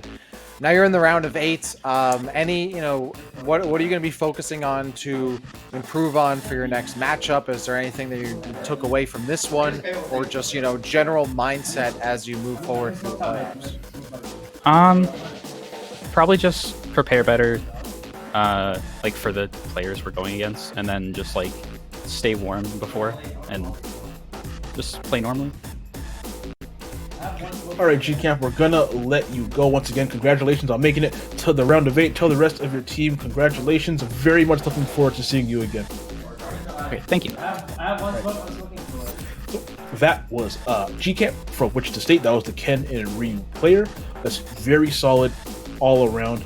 He was solid. Everyone else, GamerDog, MVP today, and City Linny came in, did their job. Didn't see too much of Linny, but what we did see came in, did exactly what they needed to do. And yeah, to see them go up against whoever is next, I know again I'm biased. I really want to see them go up against Northwood.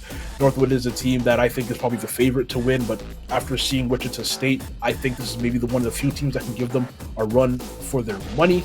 And yeah, just a solid team all around. Very much looking forward to it. And everyone, you could look forward to more Smash this weekend. Tomorrow we are off, but we have Smash on Saturday and Sunday. And Smash isn't your vibe. We also got some CSGO going on. It is playoffs for everything. So now is the time to be watching.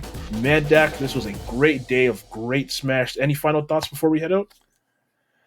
I don't know, man. I mean, at this point, I am excited for either direction where this goes, right? Like, you have either a team, Northwood or Wichita, getting upsetted, right?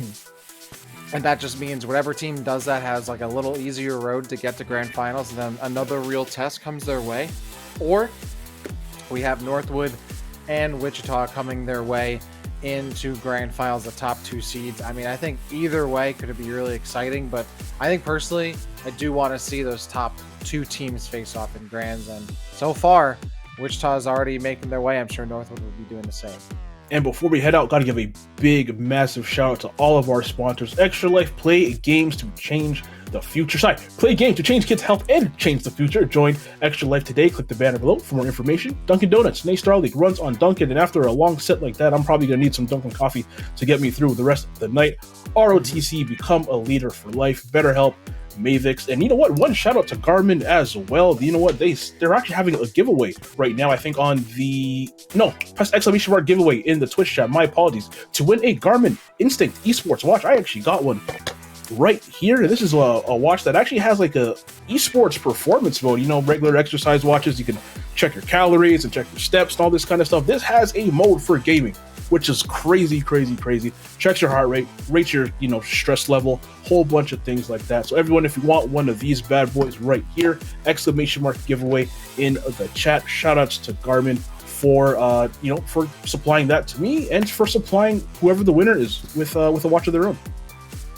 Yeah, looking forward to it. And of course, thanks to all of our sponsors. Thanks to all of you for tuning in. It has been a crazy season so far, and it's not over just yet. We still have more action coming your way. We have that awesome doubleheader action this weekend. And then, of course, the grand finals are coming up in just a few short weeks, so be sure to stay tuned because more awesome Smash Ultimate Collegiate Cruise action is coming your way in the coming weeks here at NA Star League. The 2022 fall season is wrapping up as we find the last remaining teams to see who's going to take that top spot. Thank you all for tuning in. I've been Dak alongside Mies for some awesome Smash action as you've all come to know and love. Thank you all for tuning in, and we will see you next time.